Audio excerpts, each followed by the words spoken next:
Good evening, and welcome to the August 17th study session of your Ashland City Council. Mayor Graham should be joining us shortly via Zoom this evening. And today we have 3 items on our agenda, starting with the Ashland Police Department Annual Report to Council. Chief, welcome. Thank you, councilors and mayor. Ty O'Mara, Police Chief.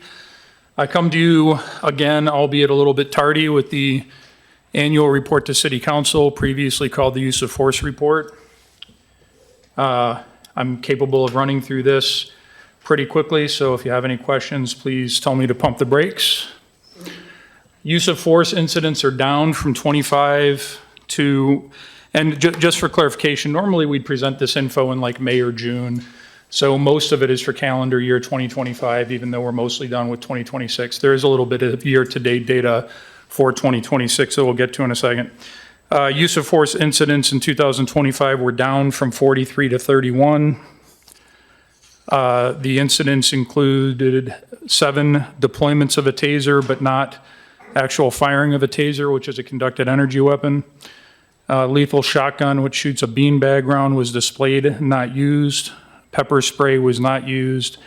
A firearm was displayed on 5 occasions. The expandable baton, which is not carried by all officers at this point, was not used. 7 officers were injured, all minor. 9 suspects reported being injured, all minor. All use of force incidents are reviewed by the department's use of force board this year. All incidents were found to be within policy. I always like to point out that I have been before this body pointing out that some previous in the past instances were found to not be in policy, so this is not a rubber stamp. Everything is reviewed. All the body-worn camera footage is reviewed. Last year, we handled 27,054 calls for service. That's about 80 calls for service every day, which means that less than 1.5%, the cases we handled, 2,273, less than 1.5% of the cases we handled resulted in the use of force. As we've talked about in previous years, it's hard to predict, it's hard to nail down what contributes to a lower or higher. I think it'd be easier to nail down what contributes to a higher use of force, but the lower, the good one, is a little bit more hard to figure out, but we'll continue doing good professional police work, de-escalating, trying to spend as much time on every situation as possible. And studies show time and time again that people don't care what happens to them so much as they care about how they're treated when it happens to them. So we want to slow everything down and minimize the use of force.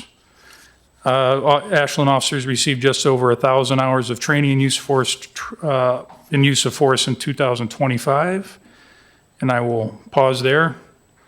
One other thing that is in the report, but I wanted to touch on. Last year, one of the counselors asked for the data because we changed the data capturing model a couple of years ago, asked for the data to go back. And when I tried to do that, it was just too cumbersome. We are going to collect more accurate data. One of the big points of difference is that previously, if an officer presented a weapon, that was not considered a use of force. Now it is considered a use of force if you just draw your weapon for obvious reasons.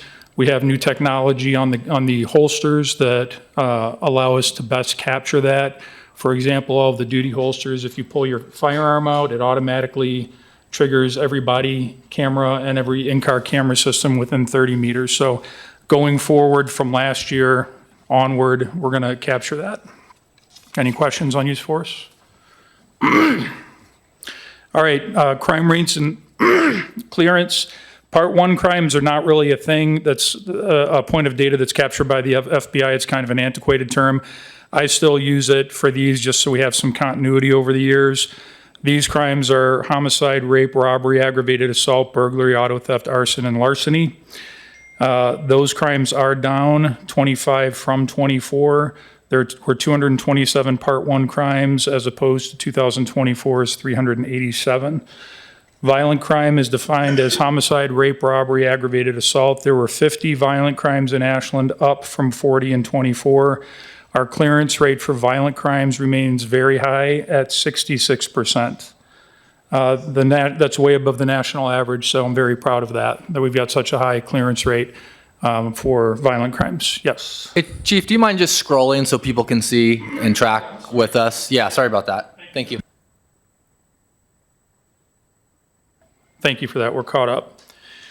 I think there might be a question here.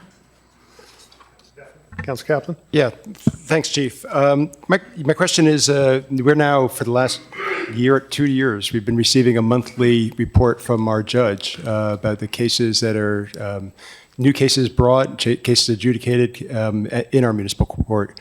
So I'm wondering, how have you done the exercise to see how those two sources of data mesh and inform us better about what's going on throughout the whole system? Thank you, Councilor Kaplan. And I did spend a good amount of time pondering on this today after you sent the question along. Thank you. The answer is no, that data is not going to match up. And there's at least two reasons for it. One of those reasons is that all of this Part 1 crime reporting does not go to municipal court. Sure. It goes to circuit court. Yeah. So this does not capture the vast majority of stuff that comes over here. The other reason is that the definitions that are in play here are different. For example, I'll give you a crime that would come to municipal court. If I see somebody that is behaving disorderly, that meets the statutory definition of disorderly, I substantiate that criminal misdemeanor case against that person, and I file a charge against that person, be it through taking that person into custody or issuing a citation. That's cleared for me. I'm done with it. I'm never going to touch it again. So for my crime reporting purposes, because I have done all the work that the police officer has to do, and I have presented it to the prosecuting body, be it the city attorney's office or the district attorney's office, it's now in their hands. I'm done with it. That represents a clearance for me. If that case never goes to trial because the person fails to appear, a warrant is issued for that person, and they're just into the ether for the next 10, 20 years, it will not be closed with whatever court it is. But it's already closed with us. We've taken it to our logical conclusion. We can't go any further. That is a clearance for us. It's not a clearance for the court until the case has been adjudicated. There are no outstanding warrants. There are no outstanding fees. So it's not a one-to-one comparison. There's a different framework for each entity. So no, I had never pondered on that until today, but when I did think on it, it's not really, there's no way to really match that up in a clean way.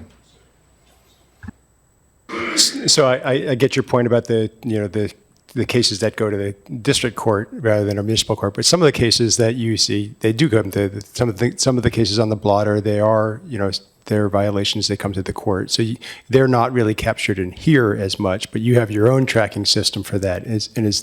And I get your point about when it's clear, once you pass it on to the judge, then it's closed for you. We get a new cases column on the judge's report, and I'm just wondering if that tracks well with what you've got, so that we've got integrated systems. I've never looked at it. Okay. If it's the will of the council that's something that I compare, I'm sure I can find a way to put the two columns next to each other. As with all things, there's never going to be a one-for-one matchup on this stuff because of different data keeping standards and whatnot. But we can paint really good pictures, and I'm confident that the two pictures would be substantially similar to each other. I've just never tried to look at that. I assume that the charging information flows the way that it's supposed to, unless somebody brings it to my attention that it's not. We issue a citation or file a report. It goes to the city attorney's office. It comes to the court, and the process plays out unless somebody says, hey, Ty, something isn't working. So I've just never tracked it. Yep. I've got a question for you, Chief. On the slide you have up here right now, so there's this, looks like a significant, but you said going from 40 to 50. So right. To the extent that you could tell a story about this or help us understand this, and if able, compare it to what your colleagues are seeing around the valley, maybe around the state. Is there anything that we can take from this and understand a little bit more of what's happening?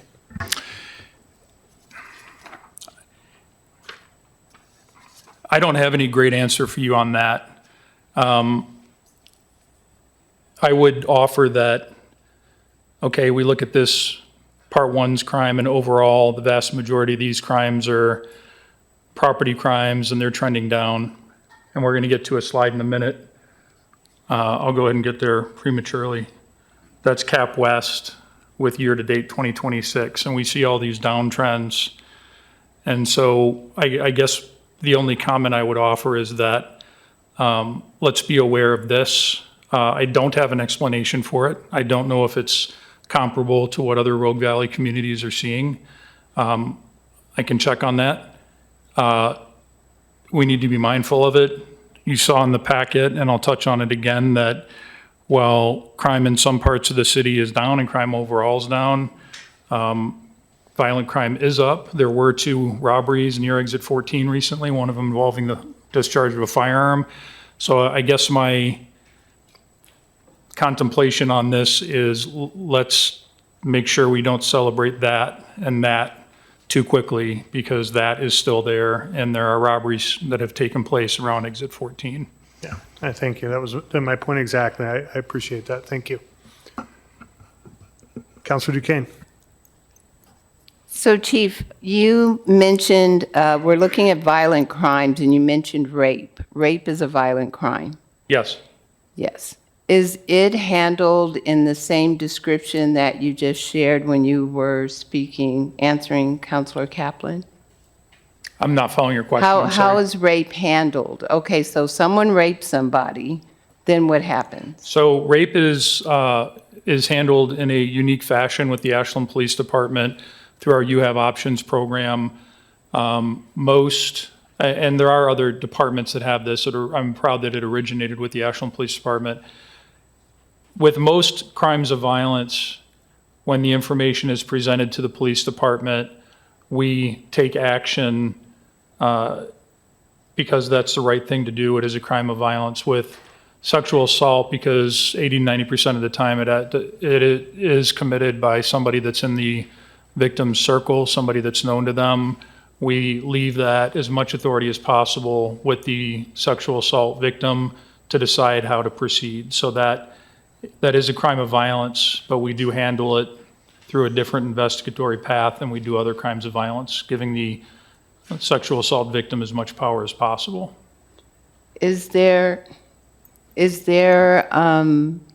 you said that you leave it up to the victim to handle it, but in a lot of instances, the victim doesn't know how to handle it. Is there an advocate there? Is there someone there for the person? Yeah, I didn't mean to paint such a simplistic picture.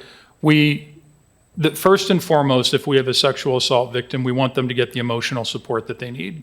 The criminal justice side of it can be secondary. Everything is at the pace wanted by the sexual assault survivor. Mm-hmm. So we want them to get the advocacy that they need, the support that they need. We can collect a rape kit from the hospital under anonymous circumstances and just catalog it until somebody comes forward.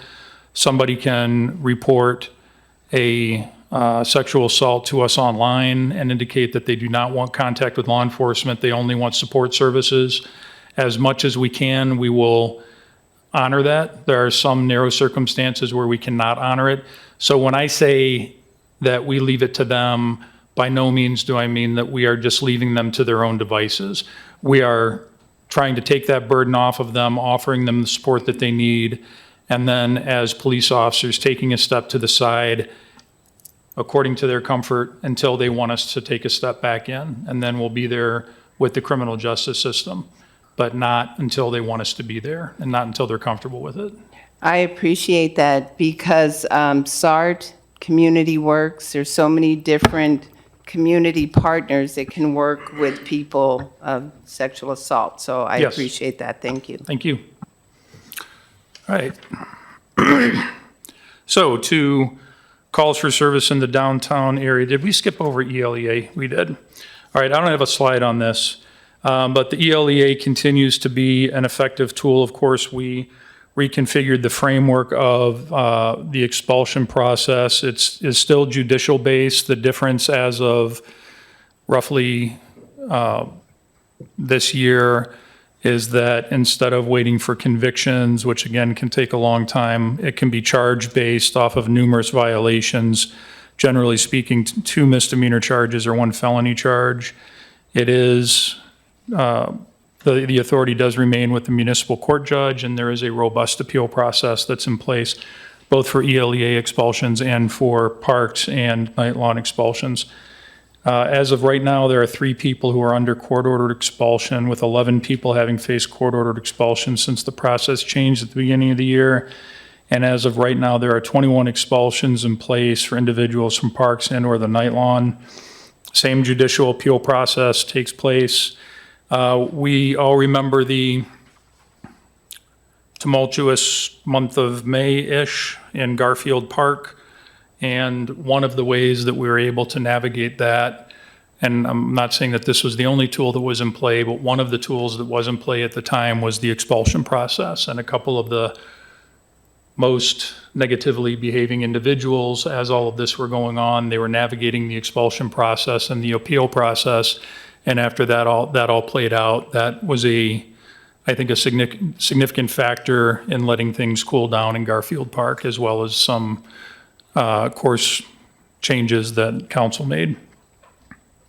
Any questions on ELEA? Yeah, thanks, Ty. And you talked about the changes that have been in place in terms of process since late last year. You were preparing quarterly reports, and you've talked today. You said at the outset that this is a report for 2025. But you said that there were some data that are up to date, and you talked just now as if some of those ELEA expulsions are up to date. Is that in fact for 2026, or are you really speaking as if you were in 2025? No, thank you. This data is as of about 2 weeks ago when I wrote this report, Okay. or a week ago. The use of force data is squarely 2025. The Part 1 crimes data is squarely 25, violent crime 25. The ELEA data is current. Thank you for calling out the distinction. In a second, we're going to get into the Cap West and Cap East crime data, and as of this morning, that is year to date and going back to 2019. Great, thanks for that. I haven't tracked quarterly reports on ELEA, and I'm wondering, are you drawing inferences from the success, about success of the change of process? You just spoke a little bit about it, but I don't know if that qualifies as success. And also the addition of a second ELEA, is that having a difference, making a difference in the crime that we're seeing within the ELEA and just outside the ELEA? Because my concern when we were talking about this year ago was, is the crime just going to move outside the ELEA? Right. I am inferring a success. Okay. And, I inferred a success from the original enhanced law enforcement area downtown. And that was part of the robust conversation we had around establishing a second ELEA and adjusting this framework. And so I do see a correlation. I'm not going to pretend to have some all-seeing ability to say that's entirely the reason for this drop in reported criminal behavior, but I think that it is safe to infer that we put this new process in place. If you look at this chart, when we really started talking about this was around in 22, 23. We started talking about we established the second ELEA. Well, that's Cap West, so let's get to Cap East for a second, and I'll go back to Cap West. We started talking about the establishment of the second ELEA in 24, off the top of my head. In 25, we were really getting into the adjustment of the framework. I believe that the implementation and the talking about it and the deliberate nature with which we have all been trying to address this has collectively driven reported crimes in that part of the city down. The fact that we have this tool, the fact that as a community we focused on it, that the council is focused on it, that the police department has, navigated this conversation. I think that all of this has come together to bring a more effective tool, and for lack of a more elegant way of putting it, just put the vibe out there that we are tired of seeing this part of the city track up. We want to see it track down. And I'm happy to make that inference. But the curves that you showed that trending down regardless since 2023 here's in the Cap West also for much longer. So it's part of a longer term trend that's going down in the entire city.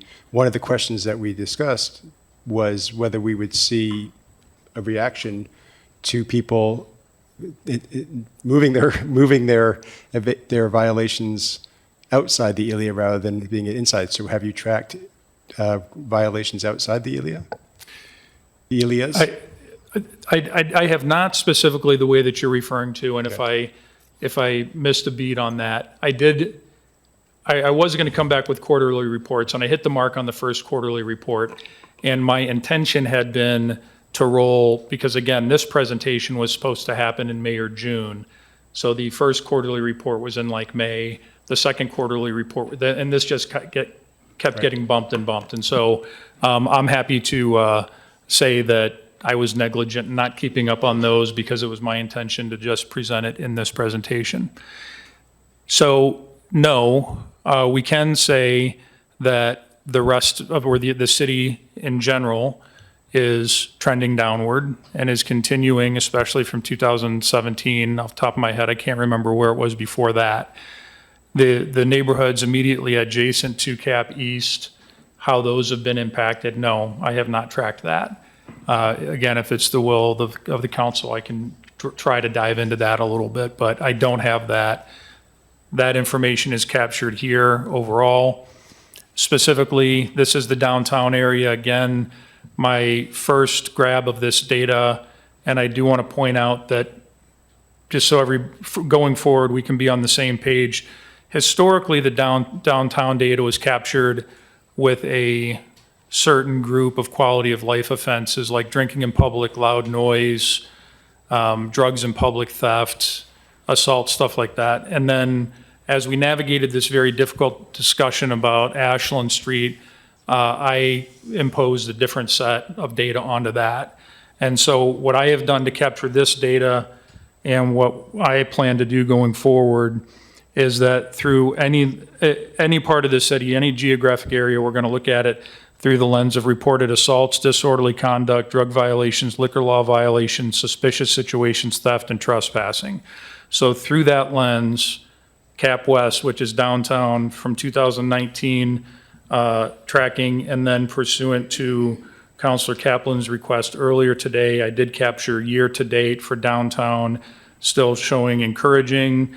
That's not the entire year, but I think since we're, 2/3 done with the year, I think, that's looking encouraging. Similarly, Cap East, when we saw the spike in negative behavior with the overdoses and then a little bit of gunplay, and then I think maybe in 23 is when we rented the space across from CVS, and we were trending downwards. Similarly, grabbed this year to date earlier today. We're still looking like we're tracking in a good direction. So to try to not wrap up, but bring a few of these comments together, I think this is very encouraging. I think this is very encouraging. And overall, I think that the city is going in a good direction. The use of force is down. The Part 1 crimes are down, but violent crimes are up. We have an unsolved murder from last year that the detectives are still actively working on, and confidence is high that we're going to get somewhere on that. So again, we can celebrate that things are trending in the right direction for various reasons, and let's not fool ourselves into thinking that that means everything is perfect, because the next bad thing is right around the corner. Councilor Bloom. Yeah, thank you, Chief. Thanks for all of this. So yeah, I mean, for me, I think the inference is fair. I mean, really, I think what we should be looking at is the 2024 numbers. I mean, that's when this council really kind of made an effort to make some adjustments to Cap West, implementing Cap East, and I think that there was a lot of kind of tangential other policy decisions that were made that helped to mitigate kind of the rising crime or the crime issue in those particular areas. I do take the point that, we should be looking at the surrounding areas. I think that there's value in that, even though the data shows from 2024 onwards that crime has gone down, irrespective of violent crime, of course. So my question to you, Chief, is if council were to provide some direction to be able to maybe do a little bit deeper dive into various neighborhoods to kind of understand potential impacts that these policies have, would using something like our evacuation zones be helpful because they do kind of break themselves up into specific geographic areas? To simplify it for you? It's an interesting thought. The question, I think it's an interesting way to look at it. I also think it might be a bit of a moot point or a moot question. The CAD data, the records management systems, I'm confident are not built around evacuation zones. I think that's strictly a communication method for us. And so as we pull this data, there might be some ways to kind of mimic that, but I am confident that those geographic boundaries are not built into the records management system that we use for dispatch.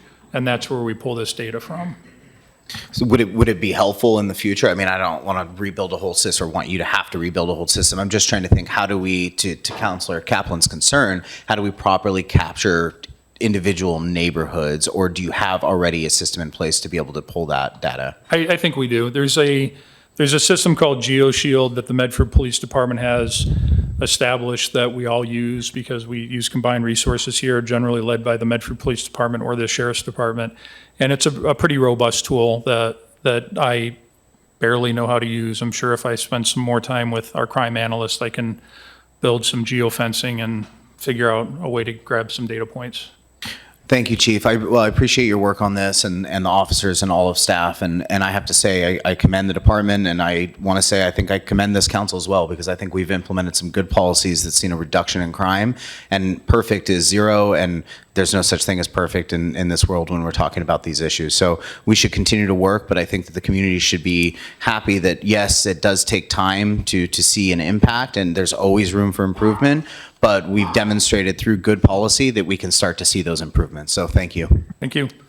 A couple more data points here. A few years ago, the Oregon legislature mandated that all police officers capture observed, not inquired upon, but observed demographic data from officer-initiated enforcement stops. So this is not if an officer is dispatched to a scene, but if an officer conducts a traffic stop or a pedestrian stop after the fact, the officer is mandated to record the person's perceived race, gender, what enforcement action was taken, whatnot.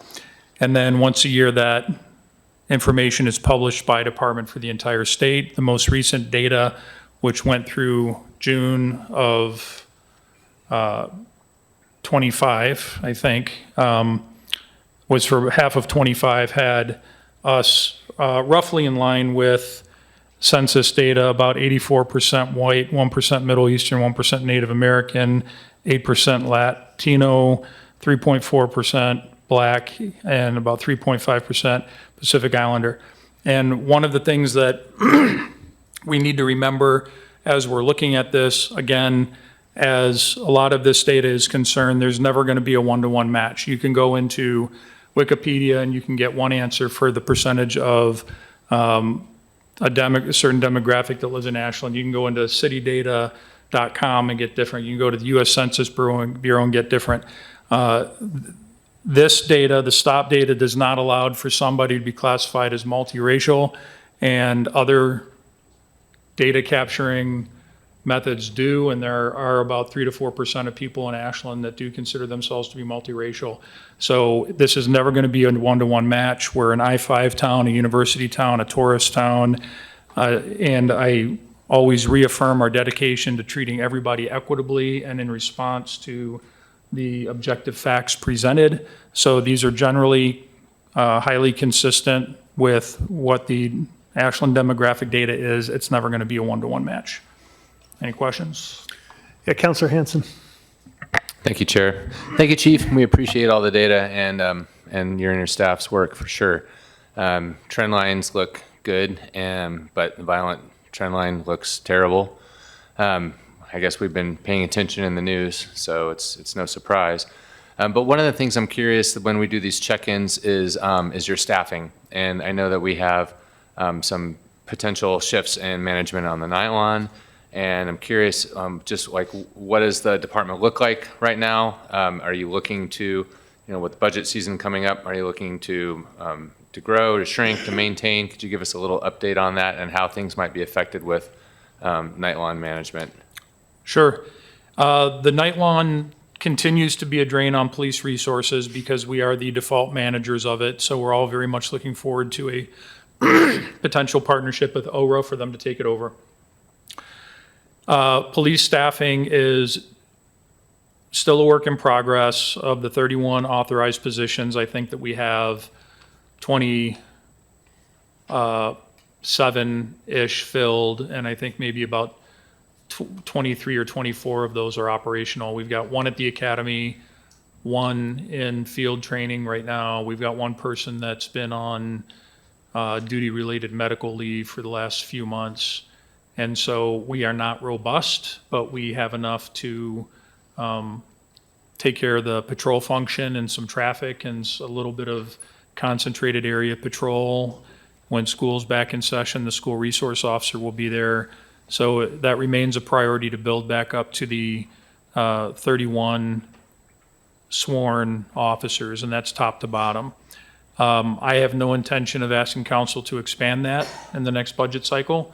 I do have every intention of asking council to maintain that in the next budget cycle. But yeah, we're still trying to claw our way back up to where we were pre-pandemic. And it would be pointless for me to come and ask for more people when we're scrambling just to get back up to where we were before. One more, if I will. Quick call. Thank you. We also brought on traffic enforcement last year. And that from where I navigate in town, it seems to be more civil out there on the streets. But how is that working out? It's working out great. Officer Moore has been a great addition to the team. Officer McLennan was here for a long time before, so we've had a Right. motor officer for a long time. Officer Moore was a good recruit from the sheriff's department, and he's fast become a very important part of our team. He helps out with a lot of special events. He is also a field training officer, so sometimes he gets distracted from the motorcycle and he's got to get into a patrol car to teach young officers how to do the job.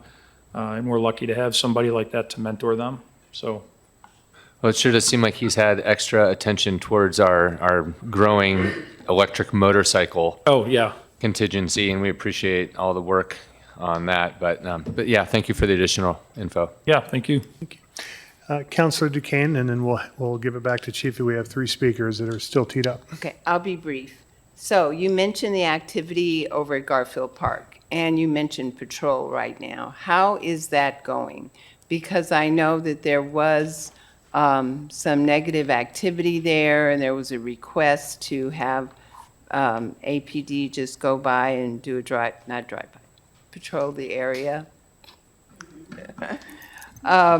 So how's that going?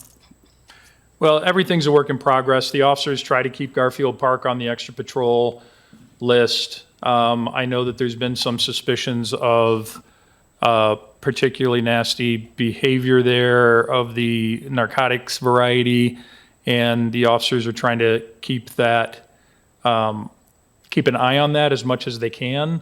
The officers, of course, it is generally minimum staffing, and they have the entire city to worry about, so they can't just park themselves at Garfield Park. I know neither you nor anybody else was suggesting that, so they're trying to keep an eye on it as best they can and putting some extra resources into it as staffing and operations allow.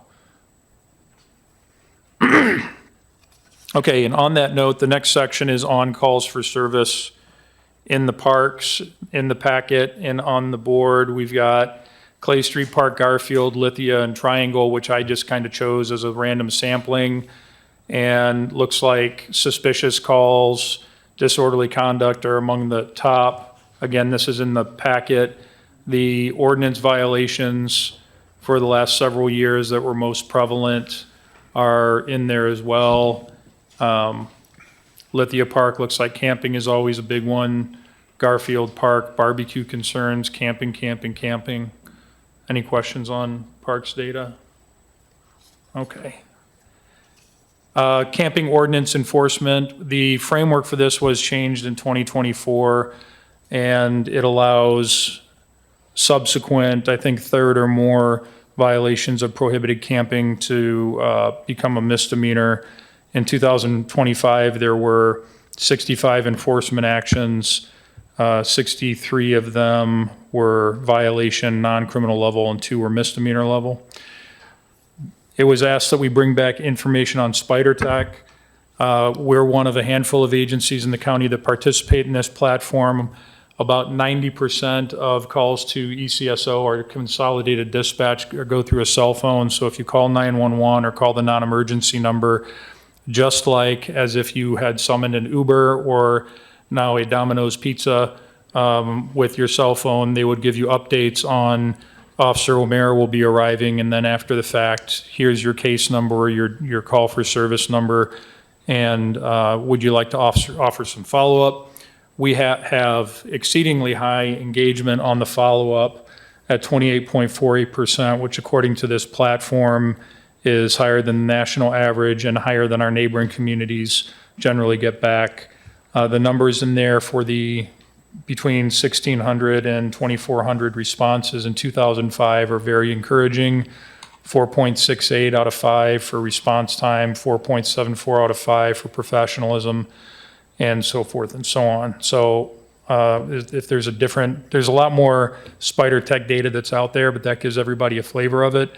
It's all voluntary, of course, and it gets down to the level if you really want to provide demographic information about your race, ethnicity, gender identity, LGBTQ plus inclusion, income level. There's, I think the deeper we ask, the less response we get back, but the overall rate of return is very high, and I'm very pleased with the data that we see coming back.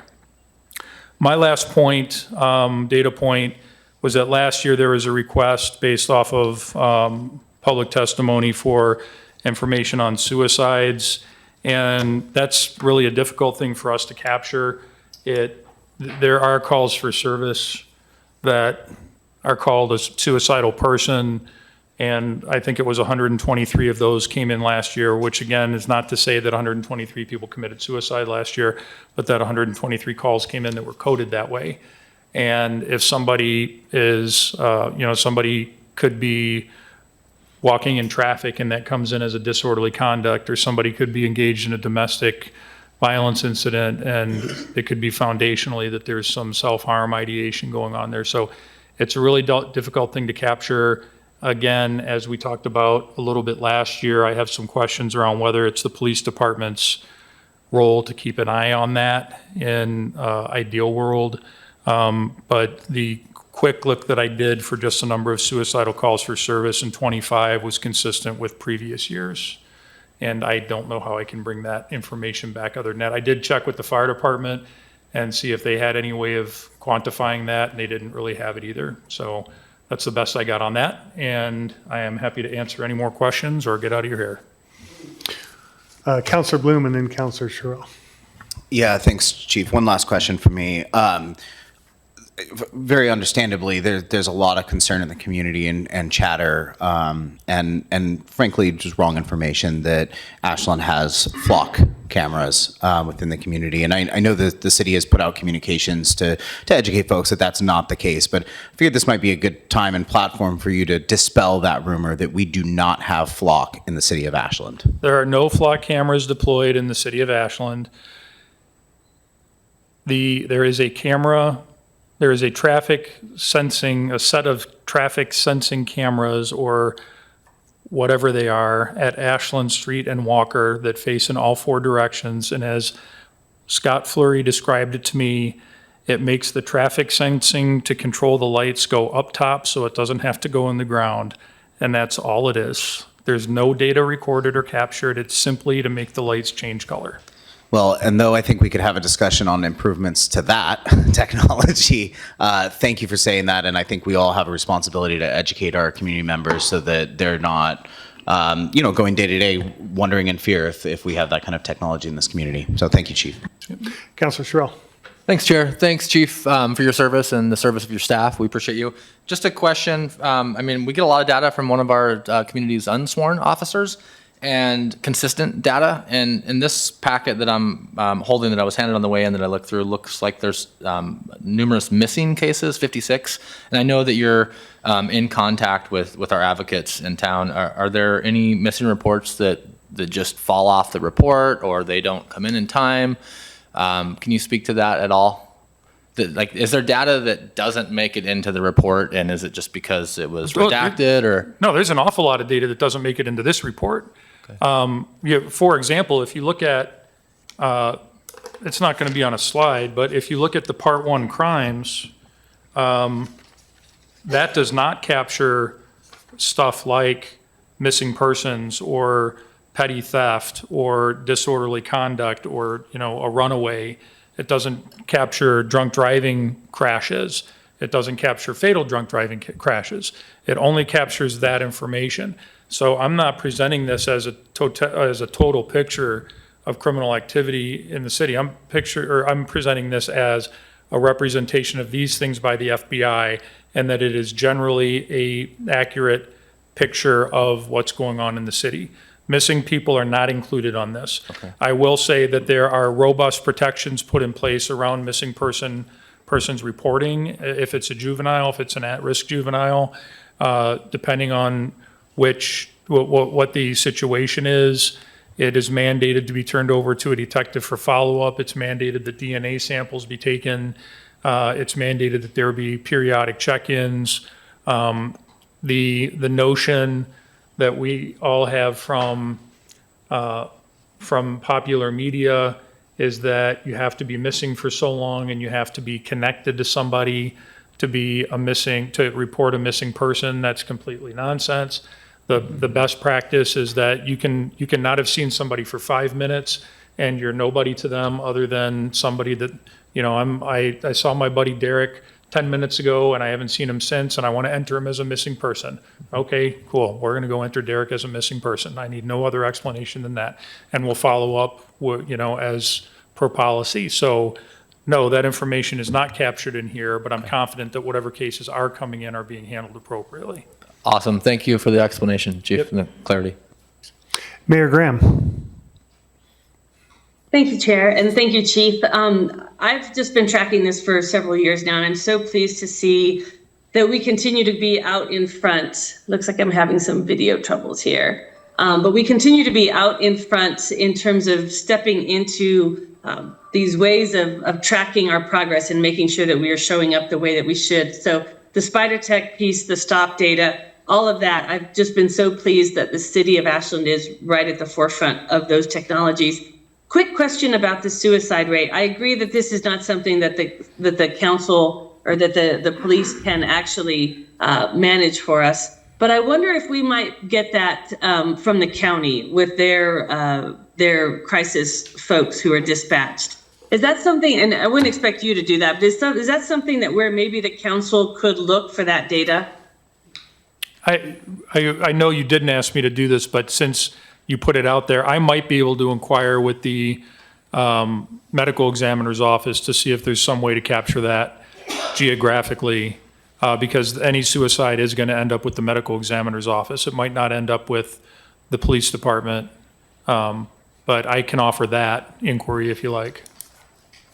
That would be great. Thank you. Thank you. We have 3 speakers signed up to speak tonight: Kate Hartzell, Paul Mazzina, and Debbie Neiswander. If you please come up, you have 2 minutes each.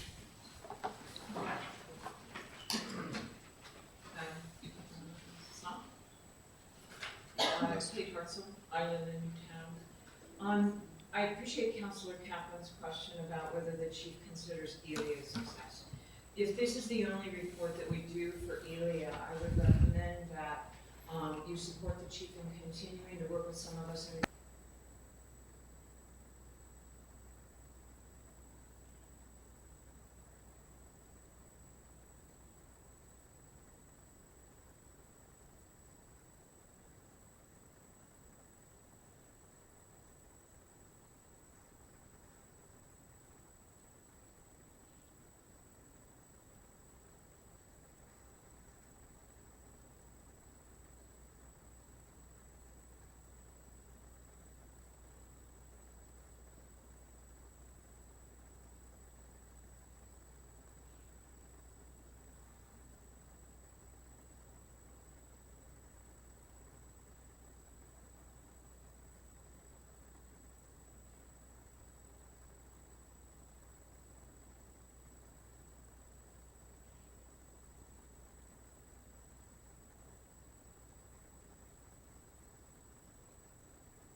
which these reports didn't involve expulsions, but just generally telling the people on the night on not to go to Garfield Park. I know we have problems there, but if I'm hearing reports about that, I want to help make sure that that's not what people are being told.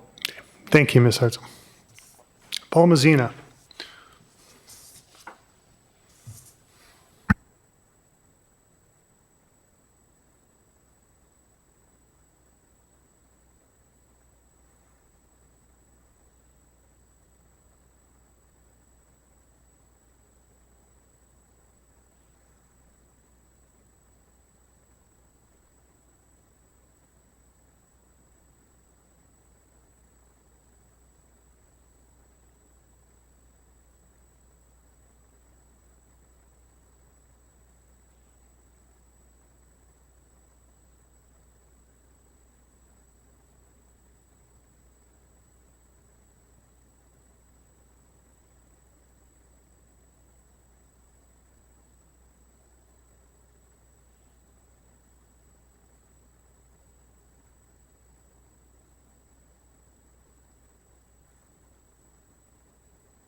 He delegated the whole thing to Pitella, who was the parliamentarian who was responsible for the misconduct of the council on that day.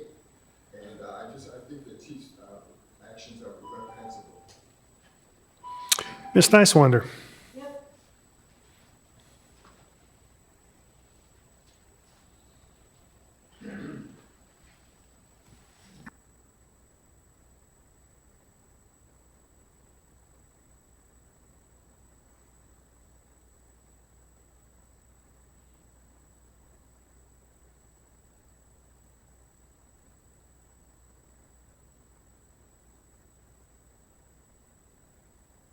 No, there you go.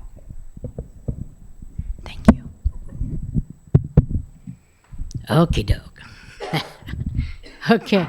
Hello, I'm Debbie, and yeah, I'm here to give my annual report as well. I don't know if you all know, but in another lifetime, I was a 911 dispatcher. And part of my job was to create the police blotter. So I'm pretty anal about it. And I tell you, Debbie does data, okay? And I strive for accuracy and transparency, okay? So that's why you get what you get when, anyway. So in the chief's report, on the expulsion orders for the parks and night lawn, I did what Kate said, we need to separate them, but he's also only listing current expulsions. I want the number expulsion year to date. I want to know how many in 2025, not what's happening, right now. And also, I'll give you my report on the Ely East expulsion data tomorrow night because I haven't completed it. It's pretty involved. I also heard that you all are getting the judge's report. Well, I'd like a copy of that too. I think if we're going to be transparent, that should be online somewhere. So I hope somebody puts it out there that we'd all like to see that. Also, yada, yada, yada. we've got a full police department. We got, 31 officers? We need a new municipal court clerk. When you all did layoffs, we missed out on a clerk, and we need to be able to keep up with all the appeals and the expulsions and just to make our court run smoothly. So I hope we consider that during the next budget cycle. Thank you. Okay. Thank you very much. May I? Chief? Yeah, I misunderstood. I think there's some cross communication. There are some, there's some smoothing out on the crime log with the missing numbers and the way that things are coded. And I've got a meeting with the 2 deputy chiefs later on this week to get things coded on the crime log so that they're easier to track by everybody, including by the 2 advocates. And I will gladly break out the parks versus night-long expulsion and year-to-date information in subsequent reports. It's not an issue. Excellent. Thank you, Chief. Very much appreciated. Have a good night. All right, next up is the Building Division Fee Structure and Dedicated Building Fund. Mr. Goldman.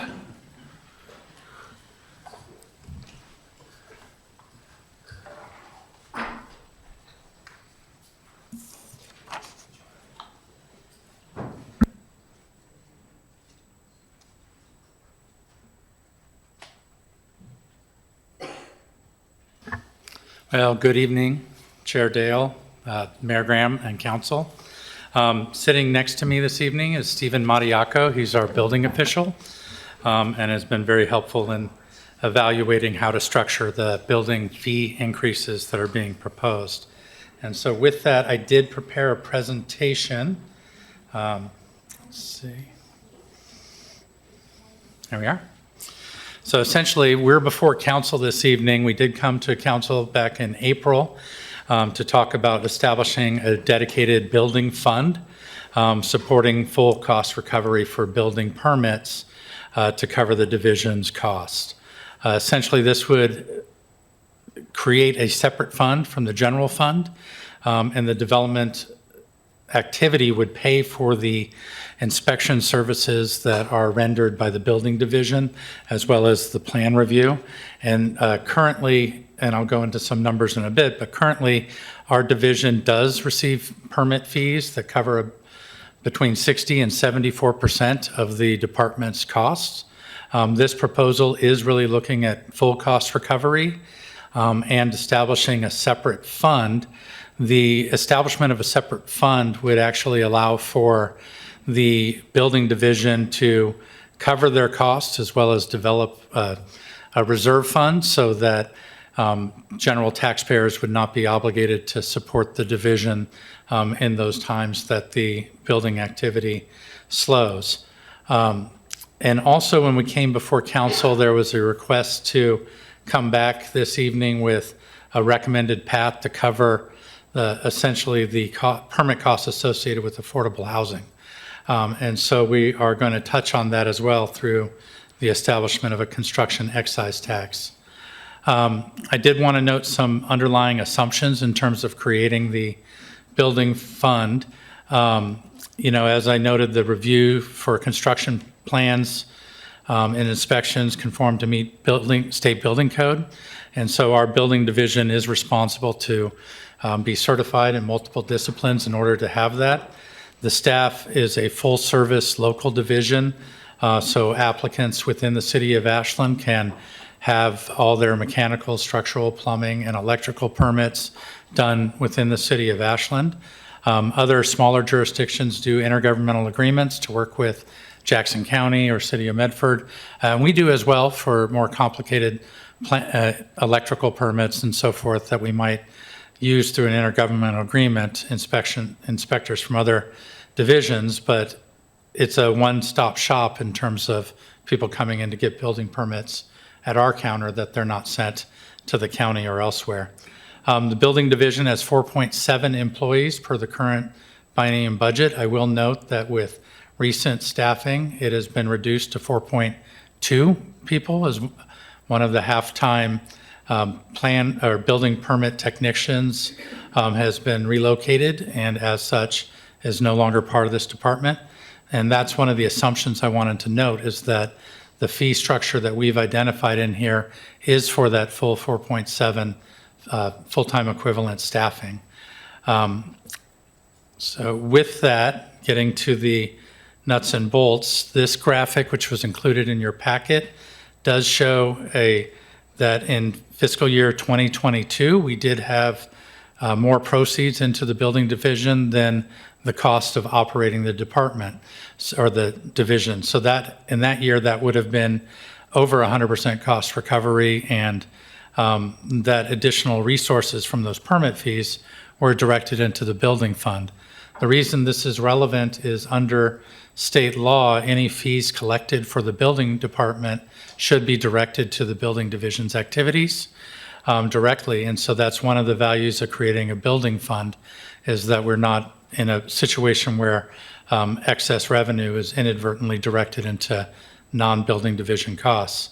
Overall, though, if you look at this table, the red columns in 2023, 25, and 26 are areas where the revenues from building permits fell short of the cost of the building division, and as such, that's general fund subsidy into the division. Looking year over year and an average, it amounts to $115,000 in annual subsidy from the general fund into the building division, with 2026 being $262,000 in general funds supporting the building division. And what that supports is really the costs associated with operating. And so in your packet and on the slide before you is some of those costs. You'll see that the lion's share of cost is staffing. Unlike some departments, we don't have a lot of equipment. We do have some fleet vehicles, and those are included in terms of additional costs under the internal charges line item on this. We also utilize professional services, as I noted, for complex plan reviews and third-party contracts. Training and certification is another significant line item. This one is largely mandated in order to ensure that our staff maintains certifications for conducting inspections and doing plan reviews. And also we do spend, we have a technology budget as well that it is utilized to pay for our electronic plan review software, our InterGov permitting software, which is where the public can go online and submit for building permits online.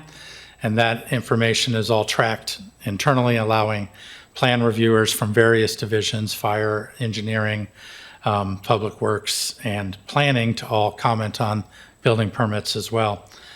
So that technology fee will come to point when we discuss the proposed changes. I already mentioned that the intent of the building permit fund is to comply with ORS 455210. Standard practice around the state is that building funds are separate from general fund. Since we met last time, we have reached out to the Building Codes Division and participant jurisdictions there to find out how many are actually general fund supported versus building fund.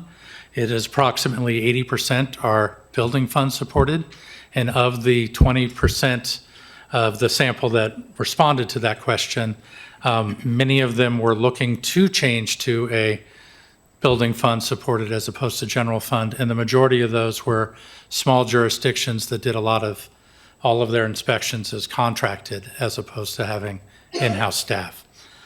Locally, I think one that comes to mind is City of Phoenix falls in that category. Brandon, would now be time for a quick question. Councilor Bloom? Yeah, thanks, Brandon. Appreciate it. So I was just curious for this first part. So it says that per ORS 455.210 that it cannot, the building inspection program cannot subsidize or be subsidized by other city services. So I went and read through ORS 455.210 as well as the Oregon Administrative Rules 918. You're familiar with the rest. It's a very long number. Mm-hmm. There is nowhere that I was able to see that it says that it cannot be subsidized by other city services. So it says it can't subsidize, so that's most clear. Definitely. So I was hoping you could clarify for people that are looking at that, including council, that might read that as, oh That's no, fair. we can't subsidize this. We can, it's a policy decision, and your recommendation is that we shouldn't. Yeah, that's Right. entirely fair. I think that sentence could probably be better structured. It cannot subsidize other city services, but as evidenced by the historic general fund subsidy of the building fund, we have utilized general taxpayer revenue to support building division services. Great. historically. Thanks for the clarification. I So appreciate it. thank you. Councilor Hanson. Thank you, Chair. Thank you both. Appreciate your hard work. And I was unclear in the packet, so I'm just curious where the change is coming from. Could you take us back a few steps and give us some history on where this direction is coming from? Yeah, Stephen might be able to, he's brought this forward a number of times over his tenure, saying that Ashland is an outlier in terms of not having a dedicated building fund. Part of this, I think, gets to council discussions in prior budget years about general fund revenue and the need to ensure that that's being used to support city goals. And the building fund being an individual enterprise fund, we think would accomplish that. So this came forward as a council request prior to your prior adoption of the biennium at a retreat with the council, that we would be coming forward during this biennium to structure this, and got general recognition to move forward with that approach.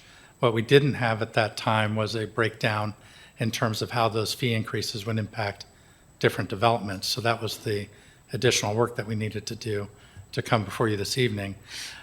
So I think that's where it's coming from. But Stephen, did you have anything to share on that?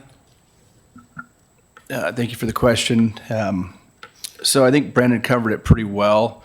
But I think initially when we had, I think in the 2021 charts, where we had valuations higher than we've seen in my time here, and probably previously as well, as far as when we tracked. So we had a combination of high valuation projects and then the school with their bond. So we had a lot of projects, and then we were, you saw that we were actually making revenue there, and that's when we were saying, okay, well, hold on a minute. It's okay, as Councilor Bloom described, it's okay to be subsidized by general fund, but if we're going to start having revenues, we're probably going to need to set aside a special fund for this. And then with that to compile with, I think the council's directive of looking to see how we could be budget friendly, efficient. Little follow-up. Sure. Thanks. Yeah, I remember those conversations, and I just wanted to bring it up. So we're not looking at a state top-down, this is a must-do. And my secondary question is, with the slump in building that we've seen, I'm just wondering now if this is a double-edged sword, if we're now putting any additional pressure on the building community will be recognized. And the numbers in the packet don't look staggering or overwhelming, but I'm just now asking the question, trying to backpedal a little bit, wondering if we want more growth in Ashland, are we making one correction here which will potentially slow down growth? It is a correction in terms of trying to create a dedicated building fund that covers the costs of the division. And so that is an increase in fees on individual permits. The question about whether that would stifle the future development, we have seen that the total, if you look at a total project cost, the building permit fees, exclusive of systems development charges and so forth, are roughly between 0.3% and 1% of Very a project's valuation. So obviously for some projects that may be a consideration point in terms of the cost, but I don't know if it's a jurisdiction dependent consideration, because somebody looking to develop is facing similar fees in most jurisdictions, as our evaluation showed, that Ashland, even with these proposed increases, would still remain in the middle of the pack, as it were. Okay. Well, I appreciate the answer, and it's all theoretical, but thank you. Keep going. And to add to that, Councilor Hanson, kind of targeted with our methodology for smaller projects not to be affected as much with the increases, to where they would be, larger commercial projects would probably take on more of the brunt of the increase, being, and not being as big of a cost to them of the overall project as well. Yeah. Appreciate that. Thank you. Councilor Sherrill, and then we'll turn it back to Brandon. Okay, thank you, Chair, and thank you, Brandon and Steve, both for being here. And I just want to say firsthand, both of your departments give exceptional service. I get to talk to planning and building departments all across the country, and another hat that I wear, and we're second to none. We're not perfect. But to the point that my colleague made about the feast and famine like environment that we live in, and it's really easy to talk about a building. It'd be way easier for me to support this if we were in a high year. In a low year, being an industry standard, many local jurisdictions use a dedicated fund. Some of our neighboring cities that we like to use, rightfully so, as our comparators, and we'll see them in this chart here coming up, are laying people off because revenues are down. So my fear for our citizens are if they need to build a fence or they're trying to get a mechanical permit to put in a hood at their new coffee shop, there's not going to be a smiling face at the front desk. I mean, we lost Kendall. That was a huge loss. This is an investment in our community, not a subsidy. So I'm a little bit like, as you're going through this, just kind of hear one view, and maybe Steve, I know you've took a couple swings at this over the years. What's your response to what do we do when things are hard and we can't turn off long-term stuff? We can't turn off plan review for our subsidized applications that are coming in via nonprofits or schools or the like. And how do we overcome those obstacles if we don't have a subsidy? Thank you for the question, Councilor Sherrill. So, as you've seen recently with our cutbacks, our counters are not open all the time. So, we can only do what we have staffed, the employee power that we have, which means, what's the priority for the day. So, and the idea of having a special fund for the building department, which is, I would say the norm, right, for the state. A lot of these departments that are under enterprise fund, they've been doing it for so long that they have the reserves. They have the couple-year reserves to be able to, continue on without making those cutbacks. Because, as you know, with construction, it ebbs and flows, right? And a big part of that economic recovery is in construction as well. So keeping those staffing numbers up, they even talk about that when the BCD Building Codes Division does the white paper, for establishing the building fund. And they say it's really important to set up your fees for what you think it's going to cost, and then have percentage above so that you can set aside that reserve, so that you can maintain that staffing, so that you don't have to cut back staff, and then when it's time for construction to get going again. That you maintain, those employees that have, been there, that have, as years go on and you invest into your employees too, you get more efficiencies. And then when you have to lose those people, it makes it tough to restart. So Jordan, oh yeah, go Can ahead. I follow? I appreciate that response, Steve. I guess the direct question is, if we're already 0.5 FTE down, we transition to something like this, applications continue to decrease 10 to 15% a year, and we look at the trend. Where are we in a year or two? Are you saying we come back and ask for a subsidy then? Because we don't have that buffer. We don't have the rainy day fund that we got during the good years if we start now. Like, what's worst case scenario, I guess, for the community? Sure, I think we would. Yeah, I think there's a couple things to note. One is we would be looking at initially capitalizing this fund with the transfer of funding from our funding that was put into our fleet management. I think there's about $135,000 that could move in as a one-time infusion that create a little bit of that reserve fund. But it is structured based on the current year. If we have a year like that next year, it would start to generate a reserve.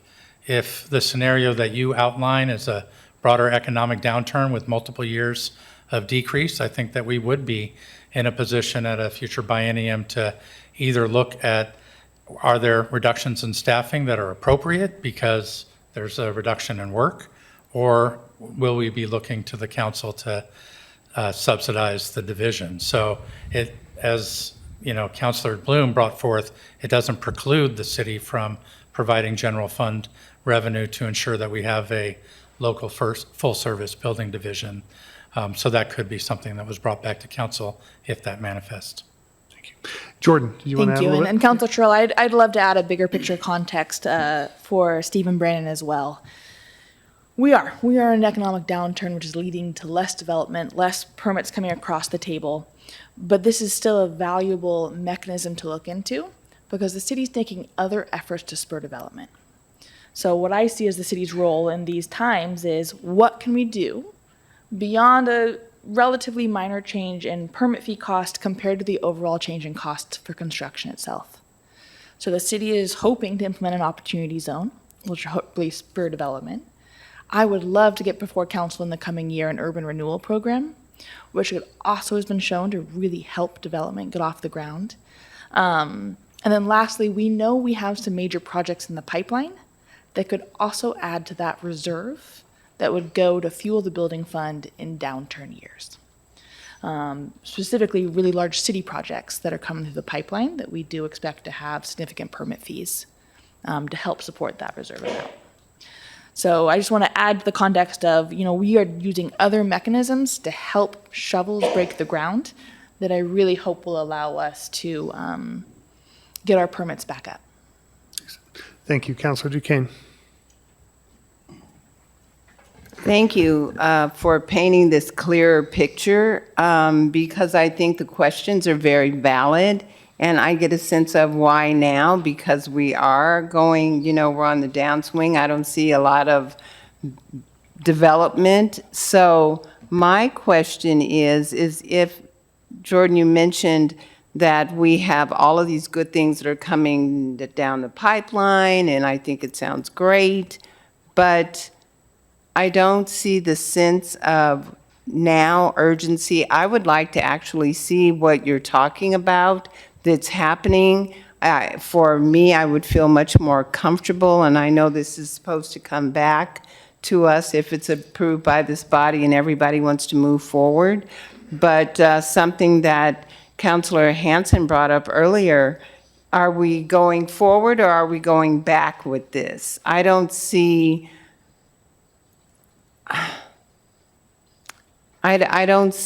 how we are really benefiting from this right now. I was reading, and I'll wait till we get to the CETs, but we are not, it takes a long time to build up that fund. Something you said, Steve, some other places already have that fund built up because they did it years ago. We don't have that. So I don't know if we are stepping out and getting over our skis. I don't know what that'll look like. So I'm very curious to see what that looks like because we don't have that build up. So that's my concern. So I think we need to tread lightly. Councilor Bloom. Yeah, thank you. Appreciate it. So yeah, a couple of things. I mean, I look at these fees and first of all, I want to say thank you for coming back because this was a big deal for me. I want to see the work. I want to see what this looks like without just giving a green light. So thank you for that. But these fees, I look at them, they're pretty diminutive. I mean, when you look at what the true cost is for development, I don't think that they're that significant. Where the problems lie with our incredibly high SDCs and the long land use process that it takes, how long it takes for somebody to say, I've got an idea and I want to build something to actually being able to put shovels in the ground. So I think that's a separate conversation that we all really need to have. But to the question, I want to kind of hit on this reserve fund, essentially, for the building division. I imagine that there will be some kind of financial policies of what what the ceiling will be, what the minimum will be, and then what will happen if we hit the max and where that money should go. Because I would imagine we don't want to just continue to kind of in perpetuity grow a reserve fund that has minimal need. That said, I'm sure you're going to say we don't anticipate that it's going to grow that incredibly fast, but I'll let you go ahead. In talking with the finance department, they identified a 15% reserve fund. I think that if we were in a situation where we saw a reserve fund that was looking to vastly outstrip that number, we would probably be in a fortuitous position to look at fee reductions in order to bring it back down to that level. What we would not be in a position of doing is, once establishing an enterprise fund, is taking that surplus off for other non-building division related uses. So, but that would be the adjustment means in that hopeful scenario that you've outlined. It's music to my ears, and I know it's hopeful. Thank you. Thanks, Brandon. Continue. And as I am apt to do, I probably have prepared far more slides than we can get through, but this is an important one because I think what it does is it shows the major changes that are being proposed in the fee structure. First and foremost, looking at the structural permit and plan check fee, that is a fee that is based on the valuation of a project. And so increases in that have a disproportionate increase in the real dollar numbers for large-scale projects relative to small-scale projects. So the intent in focusing both on that structural permit plan check fee and the community development fee was to ensure that small, tenant improvement projects that don't create new square footage, that don't trigger necessarily structural permit changes, and some do, would have a lower dollar value cost, whereas projects that large-scale commercial projects, as Stephen mentioned, would pay that proportionate share. Establishing a minimum permit fee for our mechanical, electrical, and plumbing permits, and going up to $135 for a small permit. That is an increase if somebody were to do only one sink installation, for instance, requiring one inspection, from $90 to $135, but it reflects the cost of staff doing that review, going out and doing an on-site inspection and logging that in our system and filing that permit. The other new fee is a technology fee, which would be a 3% of the building permit fee, and that is specifically to generate the funds necessary to cover our actual expenses on technology that we've seen year over year for that software that I mentioned previously.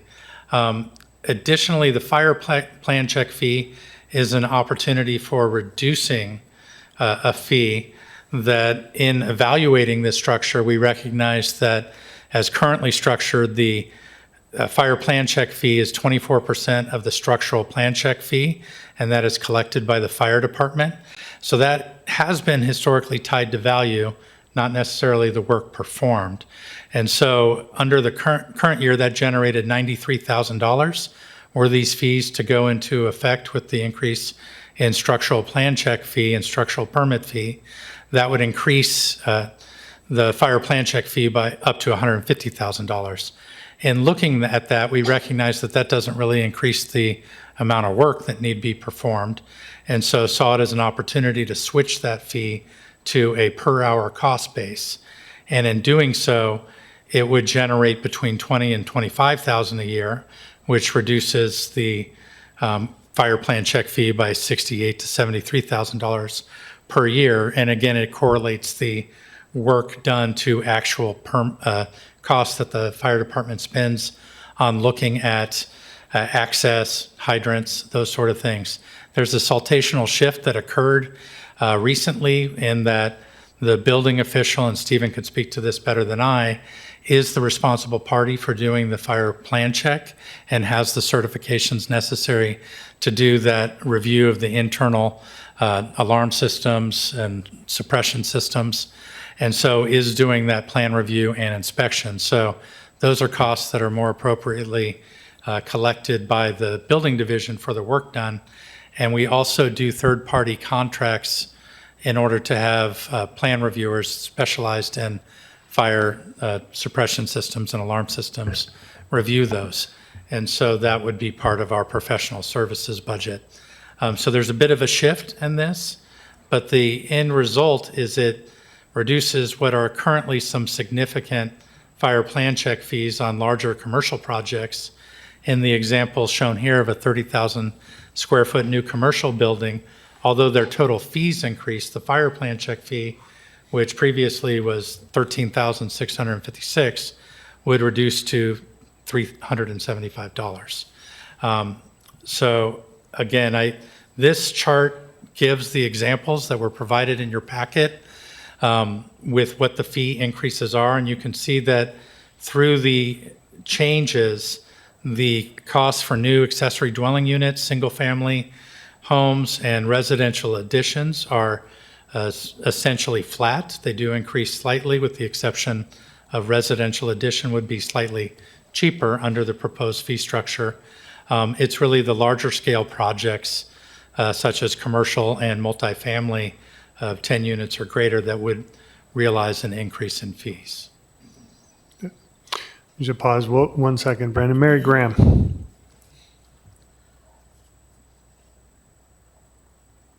Yeah, this is a question for the broader conversation, so I think we can keep going now, Chair, until we get to another stopping point. Okay, thank you, Mayor. Thank you. Continue, Brandon, please. So I did note in the packet, the revenue generation anticipated should these fees be approved. You'll notice the fiscal year 2027 is substantially lower than fiscal year 2028. That's in large part because we're already into fiscal year 2027, and we're not proposing to implement any fee changes until January 1st of 2027, so it would only be a half a year.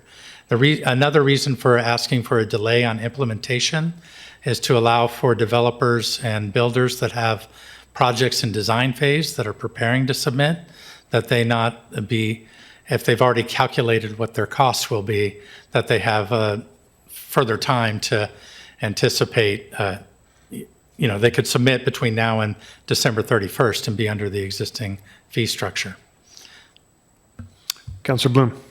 Yeah, thank you. Just kind of a pause here because we're talking about the building permits under structural. So I noticed that under this that multifamily is included with commercials, an increase from $4.30 to $7, which is a pretty significant increase. And I'm wondering, thinking from a policy perspective, if this council and the community is really saying, hey, we would like to see more multifamily, I'm wondering what the math would look like, or if there was ever any consideration given to saying, hey, maybe we need to have this as a separate tier, right? Understanding that it's more complex than a single family residence, but also there's a policy objective that we might want to achieve there. Yeah, I think that policy objective could come in the form of, again, subsidy for that type of development. I don't know that market rate apartments would be subsidized.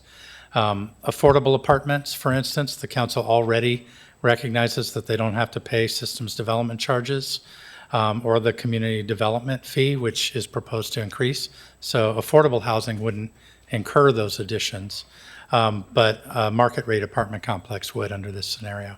So, but it would be a conversation that we could have in the future if this council or future council decided to say, hey, we're not seeing a lot of movement on market rate multifamily development. What are the levers we can pull to kind of incentivize those developments? Right, and obviously, the difference in cost of a $10,000 permit fee is substantial for you and I. For a $8 million multifamily apartment, that may not be a site limiting decision point, but again, it is clearly within council's directive to see how we could look at other incentives to create an environment in which those multifamily apartments could develop here more readily. Thank you. Can I ask one more? Sure. So then kind of a second question, and I'd like to weigh in on this. So one of the things here too is that let's say that somebody is building a multifamily apartment complex, right? And the units are all identical, but they're being charged separately. I'm wondering, is there a mechanism, is there a way to say, look, you've got 10 identical units, we only need to charge you once for review and permitting on that? So I'll defer to Stephen. My understanding is they're looking at the entirety of the structure, the foundation, all structures, to make sure all elements are meet building codes. So we couldn't necessarily defer because one unit on the far end of a development meets building code that the one on the other side doesn't without reviewing it. Stephen, do you have thoughts on that? So they're at the building codes division at the state level, they are working on, duplicate plans of maybe residentials, and there's a flat fee that you could charge them, but you have to still realize that with our fee methodologies that we set, we have to be able to operate and run the department. So, but to answer you, yes, there is something like that. And we're supposed to be seeing more of that, something that's like a pre-approved plan. Or potentially if there's in the residential development where the same house is, you're basically doing the same house in 30 developments.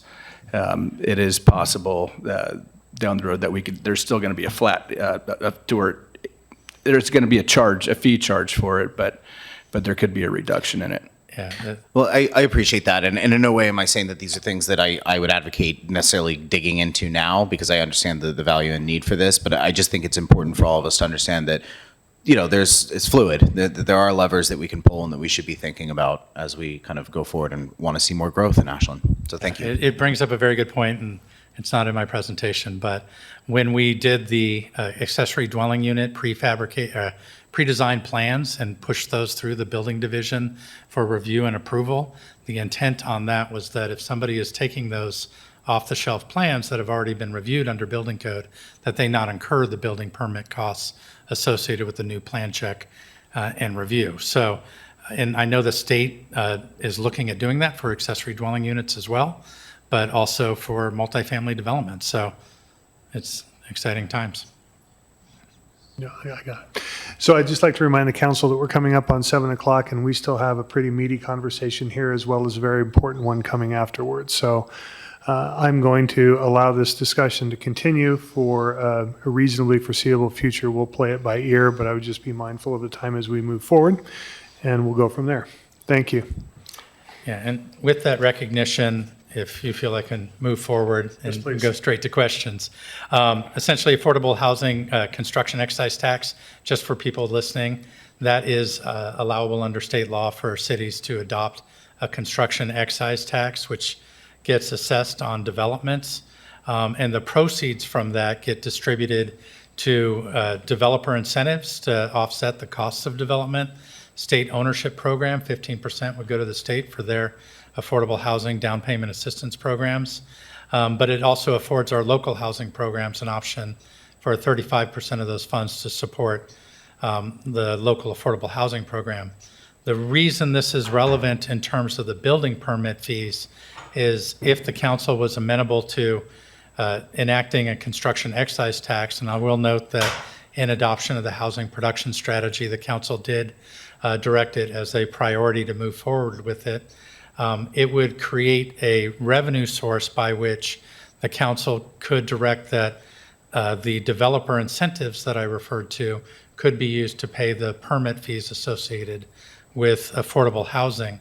And we could also look at our housing program portion and provide that up to households earning up to 120% median income under the local affordable housing program. And so that's a way of seeing a potential revenue that could be generated for the city and how it could be allocated on this slide. So that does bring me to really where you guys want to be in terms of moving into deliberation and discussion and direction of staff. And Chair, just for the record, I will request a motion to extend. Sure. Is there a motion to extend? I move to extend 30 minutes. Second? Second. In favor? Aye. Okay. Thank you, Alyssa. I appreciate that. All right. Can you go back one slide if you don't mind? And Mayor Graham. Sure. Thank you, Chair. Just a couple of things when I think about this larger piece. I'm glad to see all of these elements coming together, some of which were in the housing production strategy, as you mentioned, Brandon. But it strikes me, and I appreciate Jordan's comments about what we are doing to incentivize this development, that these fees are not likely to make or break a particular project. I'm glad to see that when the fees are structured so that we are doing full cost recovery, that it's putting us in the middle of the pack. So it's not making Ashland have significantly larger permit fees than anyone else. But it strikes me that our general fund issues, and we were just talking about them at our last business meeting, those are not going to be solved by any single thing. And so while it may look like it's not a lot of subsidy at this point, how we address our general fund issues is going to be with a series of improvements. It's going to be a package of doing things differently. And so it strikes me that this is one of those important things that we can do that is not going to have a negative impact on our community that other types of changes to the general fund might.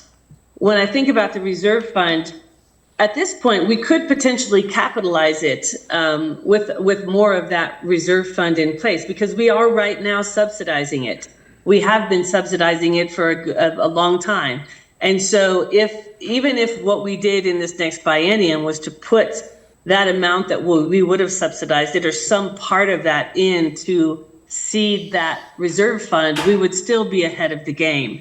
And I think it's just important to remember that right now the track we are on is a heavy subsidizing of that permit system. And I'm just reminded of the saying that the best time to plant a tree is 10 years ago, but the second best time is today. And it seems to me that this is something that we could move forward with. And I like the idea of the construction excise tax. The council already, as you mentioned, Brandon, said to come back and let's have a look at that as a way to help us move in the direction of the affordable housing that we need. So as much as I don't like to raise fees or permits, I think this is an important thing for the council to move forward with. Thank you, Mayor. Councilor Sherrill. Thank you, Chair. I want to just start by saying that I want to support this. I think you need a building fund. I think it's best practice. I think that we should slowly continue to wean off of the subsidy that I feel that we need as a community. But I want to remind everybody, just a point of clarification, that this fee isn't about making or breaking the development or a small percentage of the overall cost. This fee goes directly to the end user. This is a $10 a month impact on a tenant or a home purchaser based on the numbers given in the examples a few slides back. And I still think we need it, but it's not as much about can the developers absorb it or will the builders still build. It's that the community members pay this, you guys. This rolls downhill to the customer, which in our case is the Ashlanders. So I just wanted to kind of reframe it. It's easy to talk about big picture stuff, but the person paying it is our neighbor. Councilor Duquesne. Question. Brandon, can you tell all of us how much the general fund subsidizes this right now? Do you know? Well, last year it was 268,000, but over a 5-year period, 115,000 per year. 115K. Councilor Bloom. Yeah, thanks. Just hoping, maybe we can, I don't know how long the list is of questions, but maybe we can start to kind of get some resolution on this for all of you. And thank you for giving your time. So I was hoping, Chair, maybe we could kind of go around and kind of check some boxes and give some directions so that we can get movement. Well, let's go to the next slide, and I think we're about there. So let's take these one at a time. So the first one is what I would assume to be just actually standing up this building fund and funding it. So let's take a little bit of a poll there. Is there any appetite to be able to do this as I look around the dais? Yes. Yeah. Yes. Okay. Do you have any questions that you need, any clarification questions relative to number one, Brandon? No. And Mayor Graham, just to have you on the record with this, I would assume, is a yes? Yes, and I'll just raise my hand if I'm a yes for these questions, so you don't have to keep coming back to me. All right, thank you. Alyssa will help me out with that one. Excellent. Okay, let's move on to number two, which is the proposed fee structure and relative to the exact fee approach that staff has presented here. Any questions or anything? Yeah, Councilor Sherrill. Yeah, maybe, can I make a statement about that? Does it have to be a question? This is important. Sure. I think a lot of the examples we use, we show our comparators and we show middle of the road, and we are middle of the road on a lot of our fees. What's different here is that we have a much higher cost of land, we have a much higher cost of actual labor, we have a much higher cost of annual hazard insurance, and we have a smaller buildable envelope on the land that we have to play with. So it's not an apples to apples comparison, and I think it's important to notice that. I plan to support these. This is not a negative. It's just a point of clarification for the general public that doesn't understand these things and ends up asking when it's done why they're paying for it. So then I would ask you, is there anything relative to that you would like the council or the public to consider? No, I think that nothing that I haven't already said. I think considering this, continuing the subsidy from the general fund, it's not a subsidy. I think that we could look at it more as an investment. Councilor Bloom and then Councilor Kaplan. Yeah, thank you. And I appreciate your perspective on all this. Councilor Sherrill will be dearly missed. I would only add, yes, okay, but I would like, with the consent of majority of council here, I would like to also see maybe staff come back with an option to defer system development charges until certificate of occupancy is made. I know how we do things with affordable housing, but at the end of the day, when are those systems being used? It's when they're being occupied, when they're being turned on, and any way, considering that's the highest expense for a lot of development, if there's any way that we could say, hey, go out, build the things, do the things, and then as soon as you're able to start flipping that, let's do it. Sorry, Grant. Yeah, I know you're in discussion, but I can answer that one. Chapter 4.20, if my memory serves, is under our municipal code right now, establishes that somebody can defer systems development charges until certificate of occupancy, or it's for 1 year or certificate of occupancy, whichever comes first. And also, if somebody wants to defer it for 5 years or 10 years, there's a structure set up in the code in which they can set up a payment plan with interest in order to pay those SDCs over time as rental proceeds come in, for instance. Thank you. I'll get my head out of Title II and I got to start reading up on Title V then, so thank you. 4.2. And on those means, just as a follow-up to that, for my edification, how's that mechanism triggered for that first year? Just Well, ask, the or is applicant there- would have to request it. So if you came in for a building permit, we would say SDCs are due and payable. Or you could enter into an agreement with Public Works Department to defer them until certificate of occupancy. Got it. Thank you, Brandon. Councilor Kaplan. Yeah, thanks, Chair. I appreciate this, and I appreciate all the questions and comments that other councilors have made in bringing this forward. I think the building fund itself is I think we've all agreed is kind of a no-brainer. It's more of an accounting chart of accounts kind of thing. The fee structure, I appreciate the fee structure, and I support moving gradually toward this fee structure that's built at this point for full cost recovery of current expenses.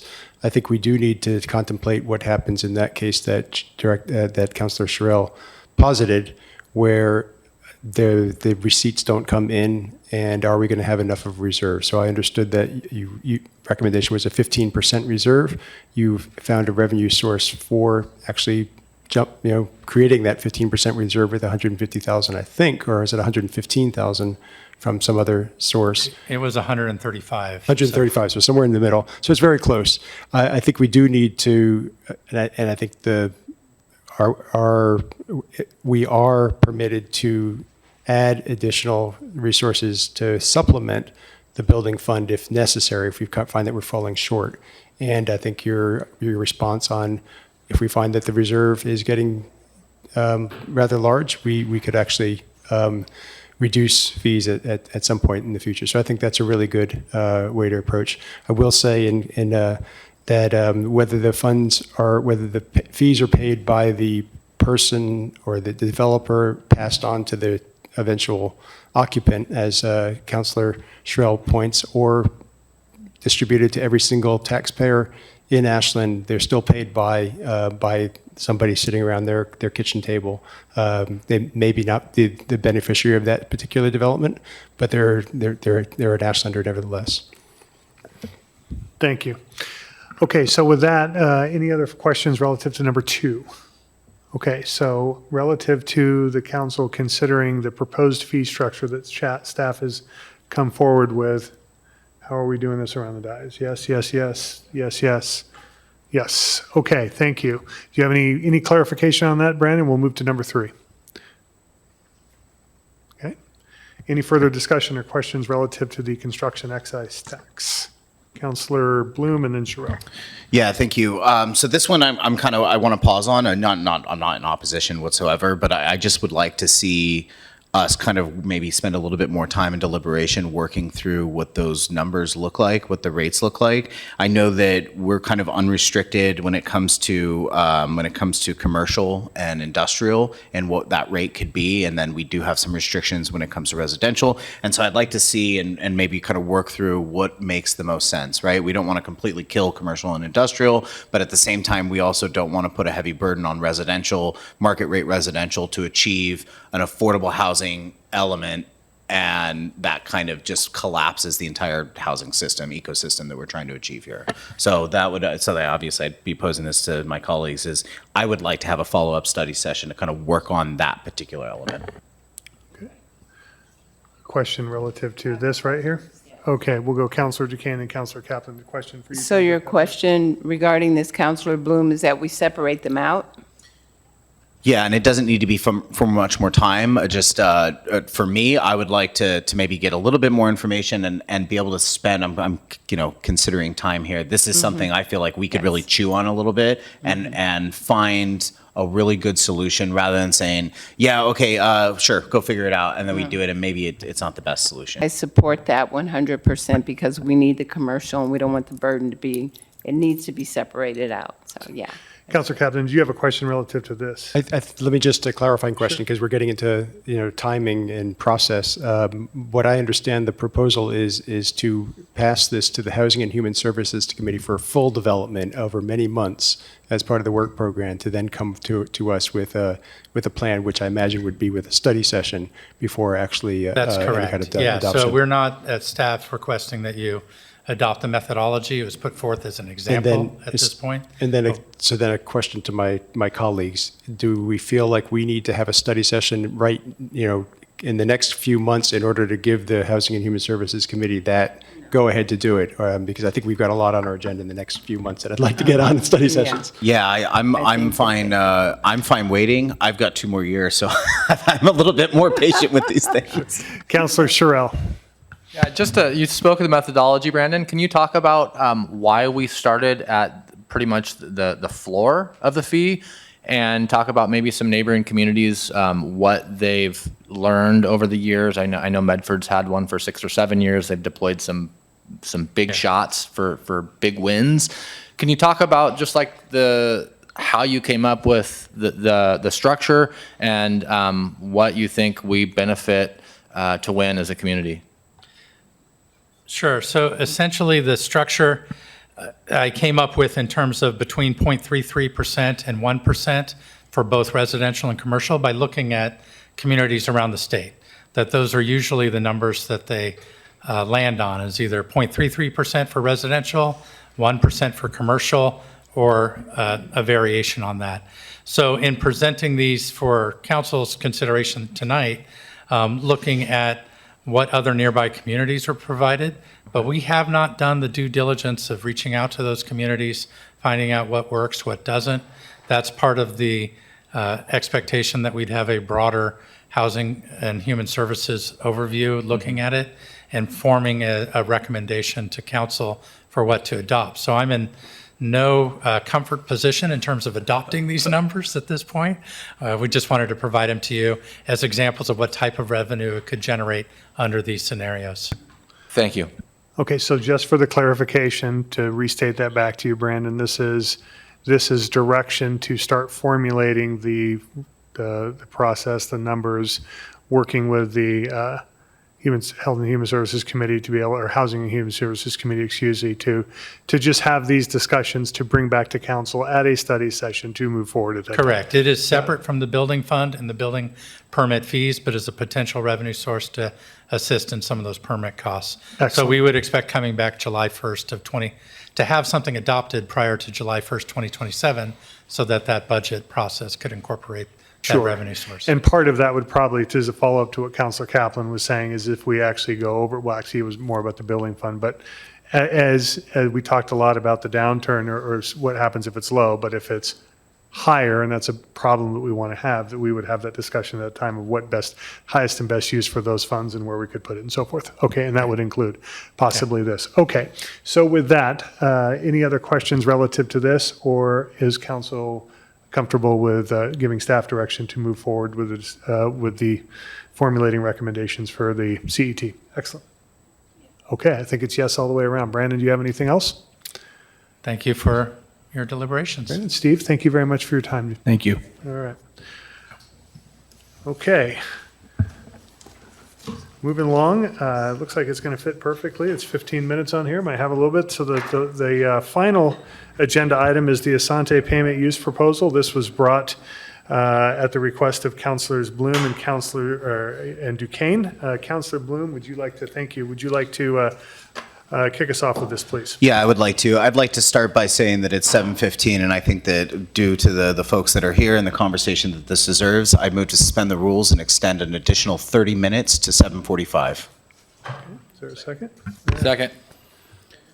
Okay, we have it unanimous here? Aye. Okay, all right, it's suspended to 7:45. Councilor Bloom? Great, yeah, so to kind of kick this off, so I felt that, we kind of ended this on an unsure, let's see, and, I look around the room right now, and there's fewer people than there has been before. And my worry is that we let this go on for too long. There's going to be fewer and fewer people, and that the people of Ashland deserve an answer of where we're going to go and what we're going to do with this money.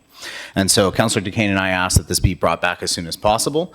And so to kind of open it up, I had a conversation with the city attorney, and he was explicitly clear that the language is clear. This isn't discussion of a windfall or what to do with a windfall. The language says if the city should receive unbudgeted revenues, that is the key term. And as he stated, the question for council that we have to answer is, do we follow our financial policies or not? So irrespective of the conversation of the money and value or things like that, the number one question, and this is why I gave 15 minutes initially, is because it shouldn't take too long, is we have to answer the question, does this council want to follow our financial policies, or do we believe that financial policies are flexible and that we can kind of pick and choose when we want to follow them to fit whatever personal or professional or whatever political reason that we want to do so. And so that is the question that I would like to, and Councilor Duquesne would like to pose to council, is should the city follow its financial policies respective to unbudgeted revenues and the $4 million Asante payment? Councilor Duquesne, do you have anything to add?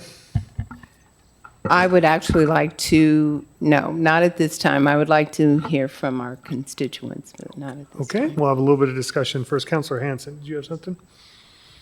Oh, no, I was just ready to chime in. I appreciate the discussion, and I still feel relative to the presentations from our last round that I'd like to wait and see just exactly how we can do the best good with these funds. I don't feel the urgency to define what to do in this situation. So I haven't moved at all yet without any additional information. Okay. Thank you, Councilor. With that, if there's no real questions or clarification, I'd like to move to public comment. And since we've moved to 7:45, I will give each person, there are 3 minutes for this. It is an important topic, so we'll get that 18 minutes, and then we'll pick it up on the other side of that. So to start, Suzanne Haveman, followed by Brian Soul, and then Lori Hoagland.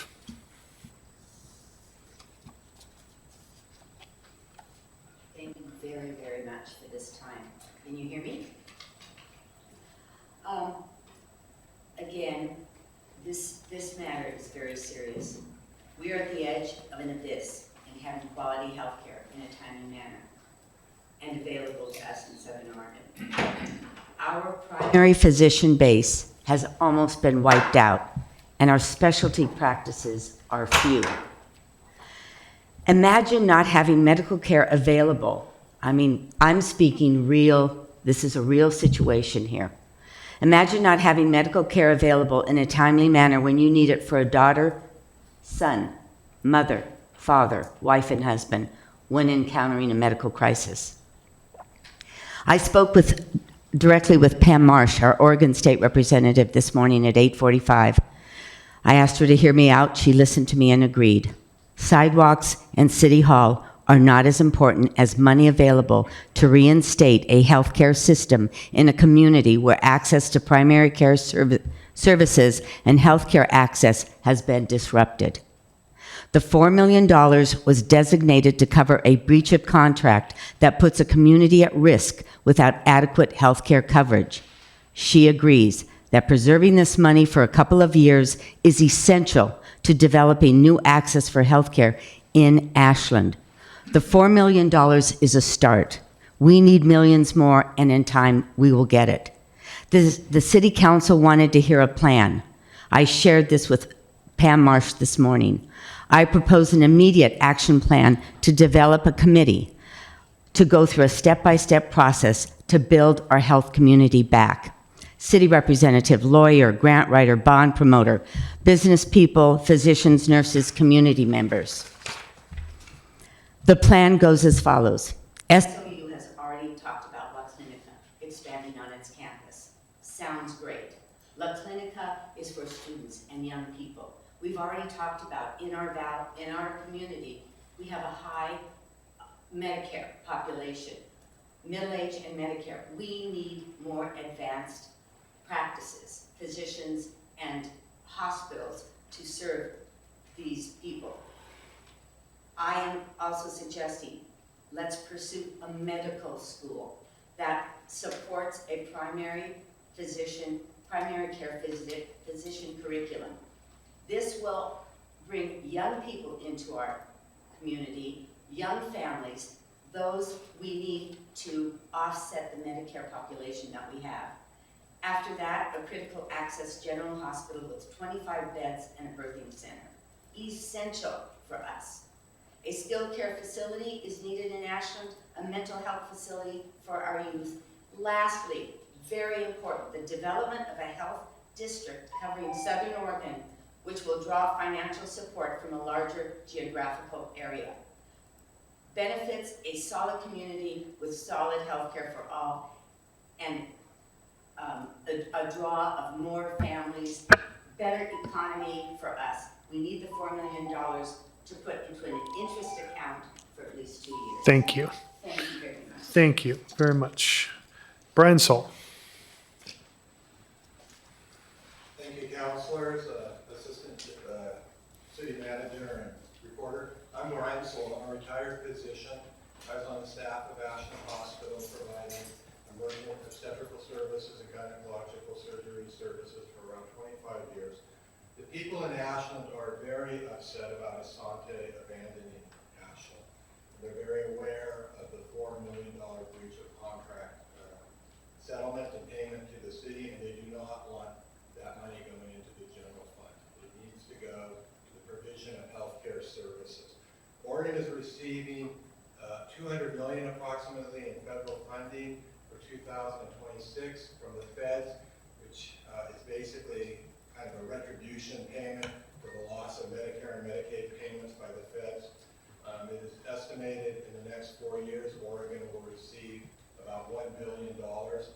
This will be competitive grants, hard to obtain, distributed from the Oregon Health Authority. And I think this $4 million should go to secure consultants and grant writers to assess the needs of our community for health care, to develop a plan. My peers may disagree with me on this, but I think it's a pipe dream to think that we would have the hardware, so to speak, of a hospital here. But we can do a lot of things. There's a lot of seniors who can't get to the pharmacies for vaccines. We could go to them. If we put the money in an interest-bearing account, you could imagine $150,000 to $160,000 a year to be spent.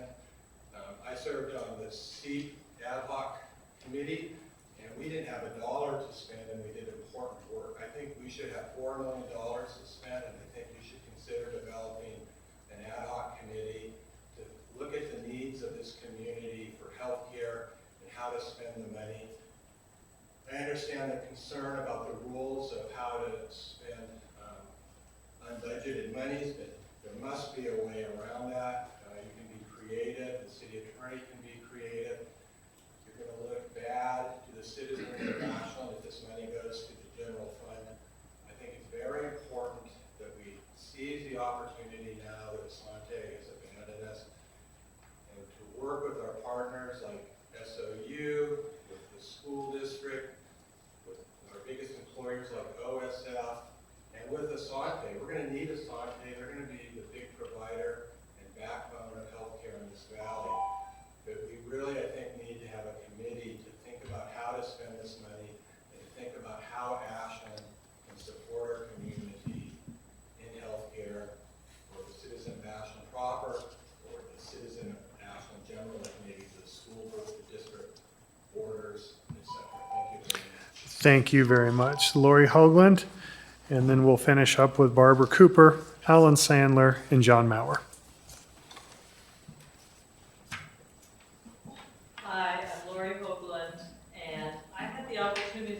morning to attend the Wyden Reimagining Healthcare Forum that was held at La Clinica Acute Care Center. And during that conversation, we heard from the Oregon Hospital Association, we heard from the medical directors of Road Community Health, La Clinica, Valley Immediate Care, and they all had very disturbing news for us. That we are actually, at this moment, barely entering into a healthcare abyss. That the HR1 is going to hit our state, and Pam Marsh was at this meeting as well. They anticipate a $500 million deficit created by OHP members not being able to stay on OHP. It's going to have eligibility requirements. People are going to have to provide concrete information about work, and they're going to have to be reapplying every 6 months. That starts in 2027. So what I heard is that this community is going to continue to lose services. The hospital is just the beginning. And so I am deeply worried that if we don't protect this $4 million, that we are going to see things happening that we will not have the resources to apply for grants, to do an appropriate survey of what our immediate residents are experiencing. There was a concern for the workforce and being able to have adequate doctors and staff. There was a concern for revenue, keeping these businesses open in our community. So it's not just medical care. We're talking about employment. We're talking about a lot of things that are going to affect our community beyond just basic health care. So that was what I wanted to report today about the importance of this $1 million being protected. Thank you. Barbara Cooper.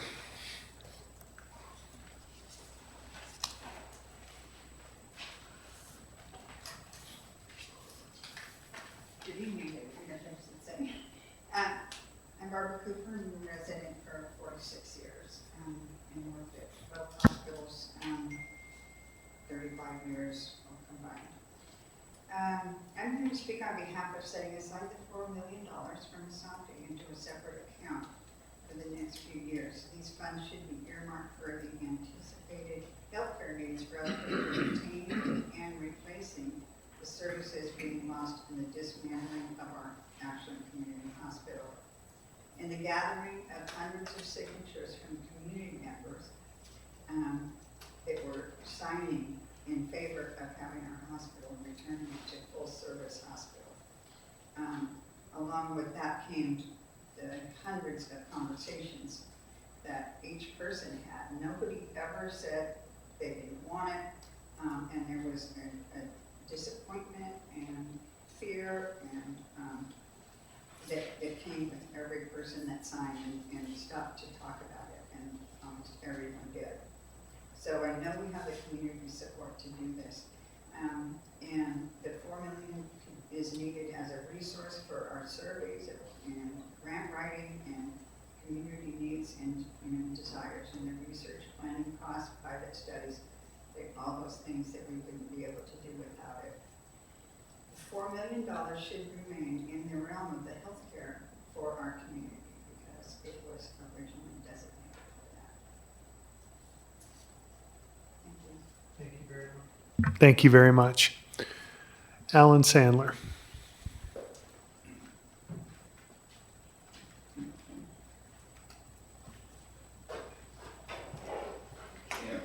Alan Sandler, we had a meeting with you guys about a little Russian. At the last meeting, I pretty much talked about the money is not that important. Everybody is talking money. What we have to have is our plan. John Moore has come up already with a sensational way of going after it. I think I sent around what Maine did with Susan Collins. How she recently got $1 billion or something like that, 190 million. I thought last time you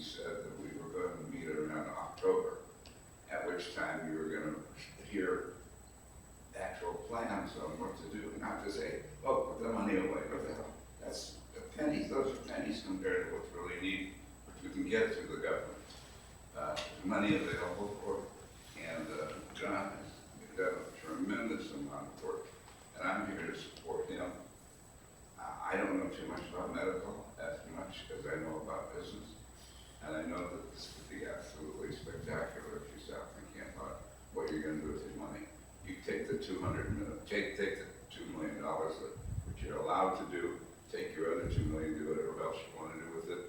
At our last meeting, you guys were talking nothing about how are we going to spend our money, what are we going to do about it?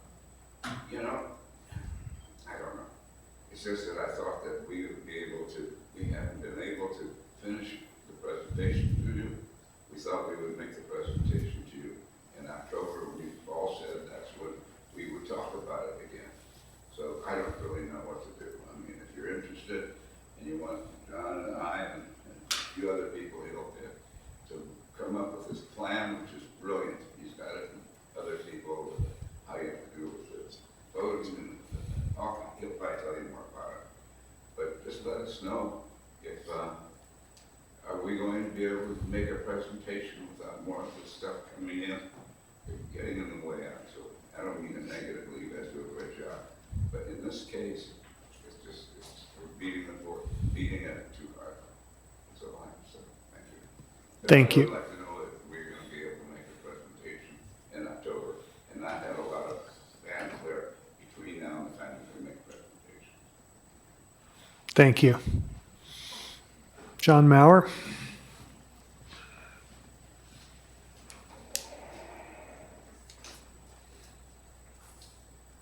Good evening, all. John Maurer, 50 years here in town. Ironically, it was exactly 2 years ago today, I brought to your attention that Asante was not acting the way it was talking. I put you on notice that there was not going to be a general hospital here in the near future. That came to pass. I just say that so that you can perhaps grasp what I'm telling you. I'm looking for some credibility, I suppose. Councilor Bloom, I want to direct you specifically questioning your policy. Right? You had tonight, you were presented with the creation of a fund. Councilor Dale has made it very clear. A fund generates its money, it keeps its money.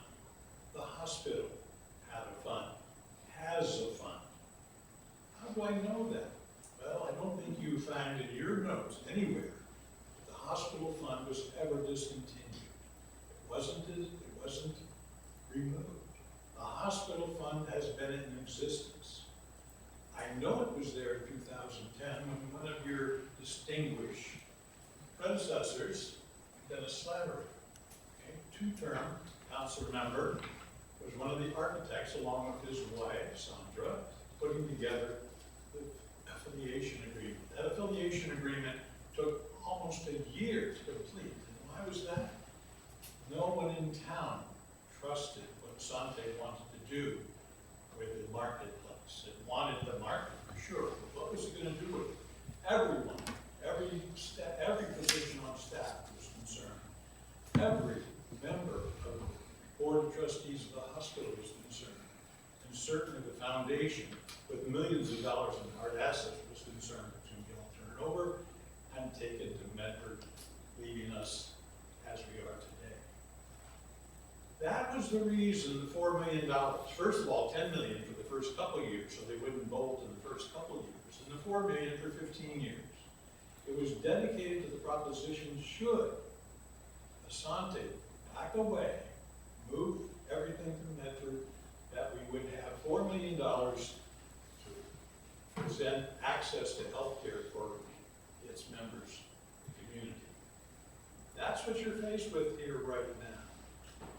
Yes, this $4 million, the intent, Commissioner Dale, what was the intent of the people that architected, created that agreement? It was very clear. It was to preserve healthcare access in Ashland should it be removed. If I can continue with what was left over from my... I would love to, but it needs to be equal. I'm sorry, Dr. Maurer. Thank you. I would like to tell you why it's so critical and why Senator Wyden is in trouble. I'd like to tell you that, but maybe for another time. Thank you. I can tell you what we're going to do moving forward. Further discussion, Councillor Bloom. Yes, thank you, and thank you everybody for the testimony there. I think this is important to clear a few things up. There is not a health fund that exists anymore. There certainly was, but it doesn't exist anymore. I know I just went through all of our funds. It's not there. And maybe that's a value question. Maybe we should have a hospital fund or a healthcare fund. That's certainly something I think that we could consider. A health district is simply not financially viable, let alone politically viable. I mean, you can run the numbers on it. It simply is not going to generate enough revenue, money, to be able to fund or do anything significant with healthcare. And I'm going back to my previous comments. I believe that healthcare is a universal human right. The state should be, it's in our Constitution, the state should be providing for this. The federal government should be providing for this. I do not disagree. This is about the money that's before us and about whether we consistently follow our financial policies. I think that this idea of having a committee set up for the purpose of discussing ideas is problematic. I think that that's where projects go to die. And I think that there's a higher and best use for the remaining 2 million that could actually benefit folks in the long run. I will comment, I appreciate what Rep. Marsh said. She is our state rep. I would suggest that she has the power to pull real levers to help bring healthcare and help fund healthcare in the city of Ashland, the district that a city in the district that she represents. And I'd encourage her to take the lead on that. I'd also like to just clarify and dispel any confusion here that money doesn't just disappear into the general fund. That is not what the financial policies state. What it states is there's an allocation that goes to our reserves, to capital and unfunded liabilities like PERS, important things that have real impacts on our finances here in the city of Ashland, and discussions that will be ongoing about this. This conversation about an interest-bearing account, that's great, but we're looking at taking $4 million and turning it into $4.3 million, right? And waiting 2 years or more to come up with a plan, and meanwhile, people are still suffering in Ashland. That money isn't being put in, potentially $2 million being put into its highest and best use to actually help the people of Ashland. I'd like to point everybody's attention to the grant program for early learning. In 4 years, we took $500,000 for a grant program. We've created, through that funding, there's been the creation of new facilities, childcare facilities for families in Ashland, expanded toddler and infant care that otherwise was a massive deficit, has seen direct real subsidies to dozens of families where mothers who have lost loved ones are able to go back to work, where two parents are able to work at the same time, and children are able to get health care, which is child care and early learning, that they need. And so we can have a conversation about whether we follow this policy or not, but I would pose to my colleagues and to the community that if we really wanted to make a difference in healthcare and help people directly, actually have a real impact, then maybe we create a grant program. Maybe we take that $2 million, we create a healthcare grant program, run through the Housing and Human Services Committee, and open that money up so that the brilliant people in this room and around our community that have ideas can come forward, can petition for that money, and actually start to have a real direct impact on the people's lives in this community. That's making a difference. And in the meantime, we work to pressure our state legislators, to pressure our senators and congresspeople to actually do the right thing and fund healthcare at the level that it deserves, not pennies on the dollar. We can do real work with this money, and I think sitting on it for 2 years would be a disservice to the people of this community that need help right now. Councillor Kaplan. Thanks, Chair. So the money currently sits, the money was received a few months ago. It currently sits in the General Reserve Fund, $3.2 million there. It's $0.8 million, $800,000 in the Capital Improvement Fund.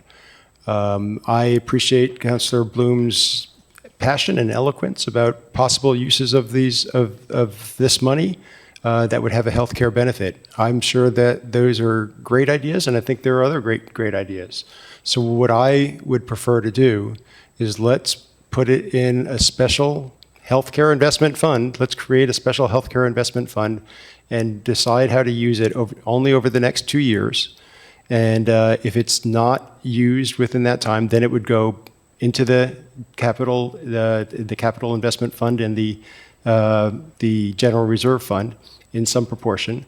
It's not locking it up not to be used for 2 years. It's locking it up so that it's there so that we can figure out how best to use it. Because I agree with Alan Sandler. I don't know the best way to use it right now. We need a plan. I don't know if it's a committee or what it is, but I don't really feel like we need to make a hasty decision to take this money away from that other possible greater use. So I'd like to either add an extra policy that would characterize how this money can be used within the reserve fund and the capital investment fund, or take it out of there and put it into a health investment fund for a short period of time, for 2 years, to be reappropriated in July 2028 if it's not used before then. Just buy ourselves some time. Okay. Thank you, Councilor Duquesne. I know we're running short on time, and that's okay, because I don't know if we're going to get to a decision tonight, but go ahead. No, I doubt that we will, but I'll be brief. I appreciate everybody coming forth in your steadfastness, and I appreciate everything that was brought forth. I look at this, I'm kind of mixed. So if we don't adhere to the financial policy, then we're writing another policy. Do we just make policies and bend them to fit what our needs are? And then on the same hand, I look at this money did come from the hospital. This money is healthcare money, and that's a human right. I would like to, if we are going to deviate from financial policy, I would still like this money to be directed in the need and the services of healthcare. I love the proposal of the grants. I love that proposal because I have seen childcare go from 0 to 100 and the people that they've taken care of and how they've extended. So to keep this money in a position where it can continue, well, it's not doing anything right now, but it can be used towards healthcare is important. Do I have grandiose ideas that we're going to open up Ashland Community Hospital as it was, next year? No. So I'm just being realistic about it. I know we're not going to get to any decisions, but I am in favor of extending this. I'd like to hear more about this proposal that the doctor says that he has, because if we don't have a plan, a vision, we have nothing. In the meantime, I would like this body to hold on to the money and move forward with health care. Mayor Graham. Thank you, Chair. I would agree with Councilor Duquesne.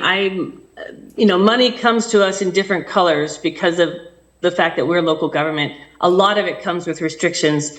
With this money, we have the potential to do something. I'm interested in some of the things that Councilor Bloom mentioned, more so in terms of how might we leverage that so that we have an ongoing funding source for things that matter for us that are health impact or health related. But I definitely am interested in that. And if we need to revisit our financial policies, we're doing that anyway.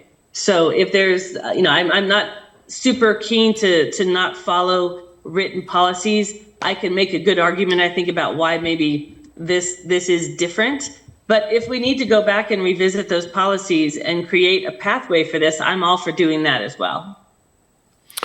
Thank you, Mayor. Councilor Hansen.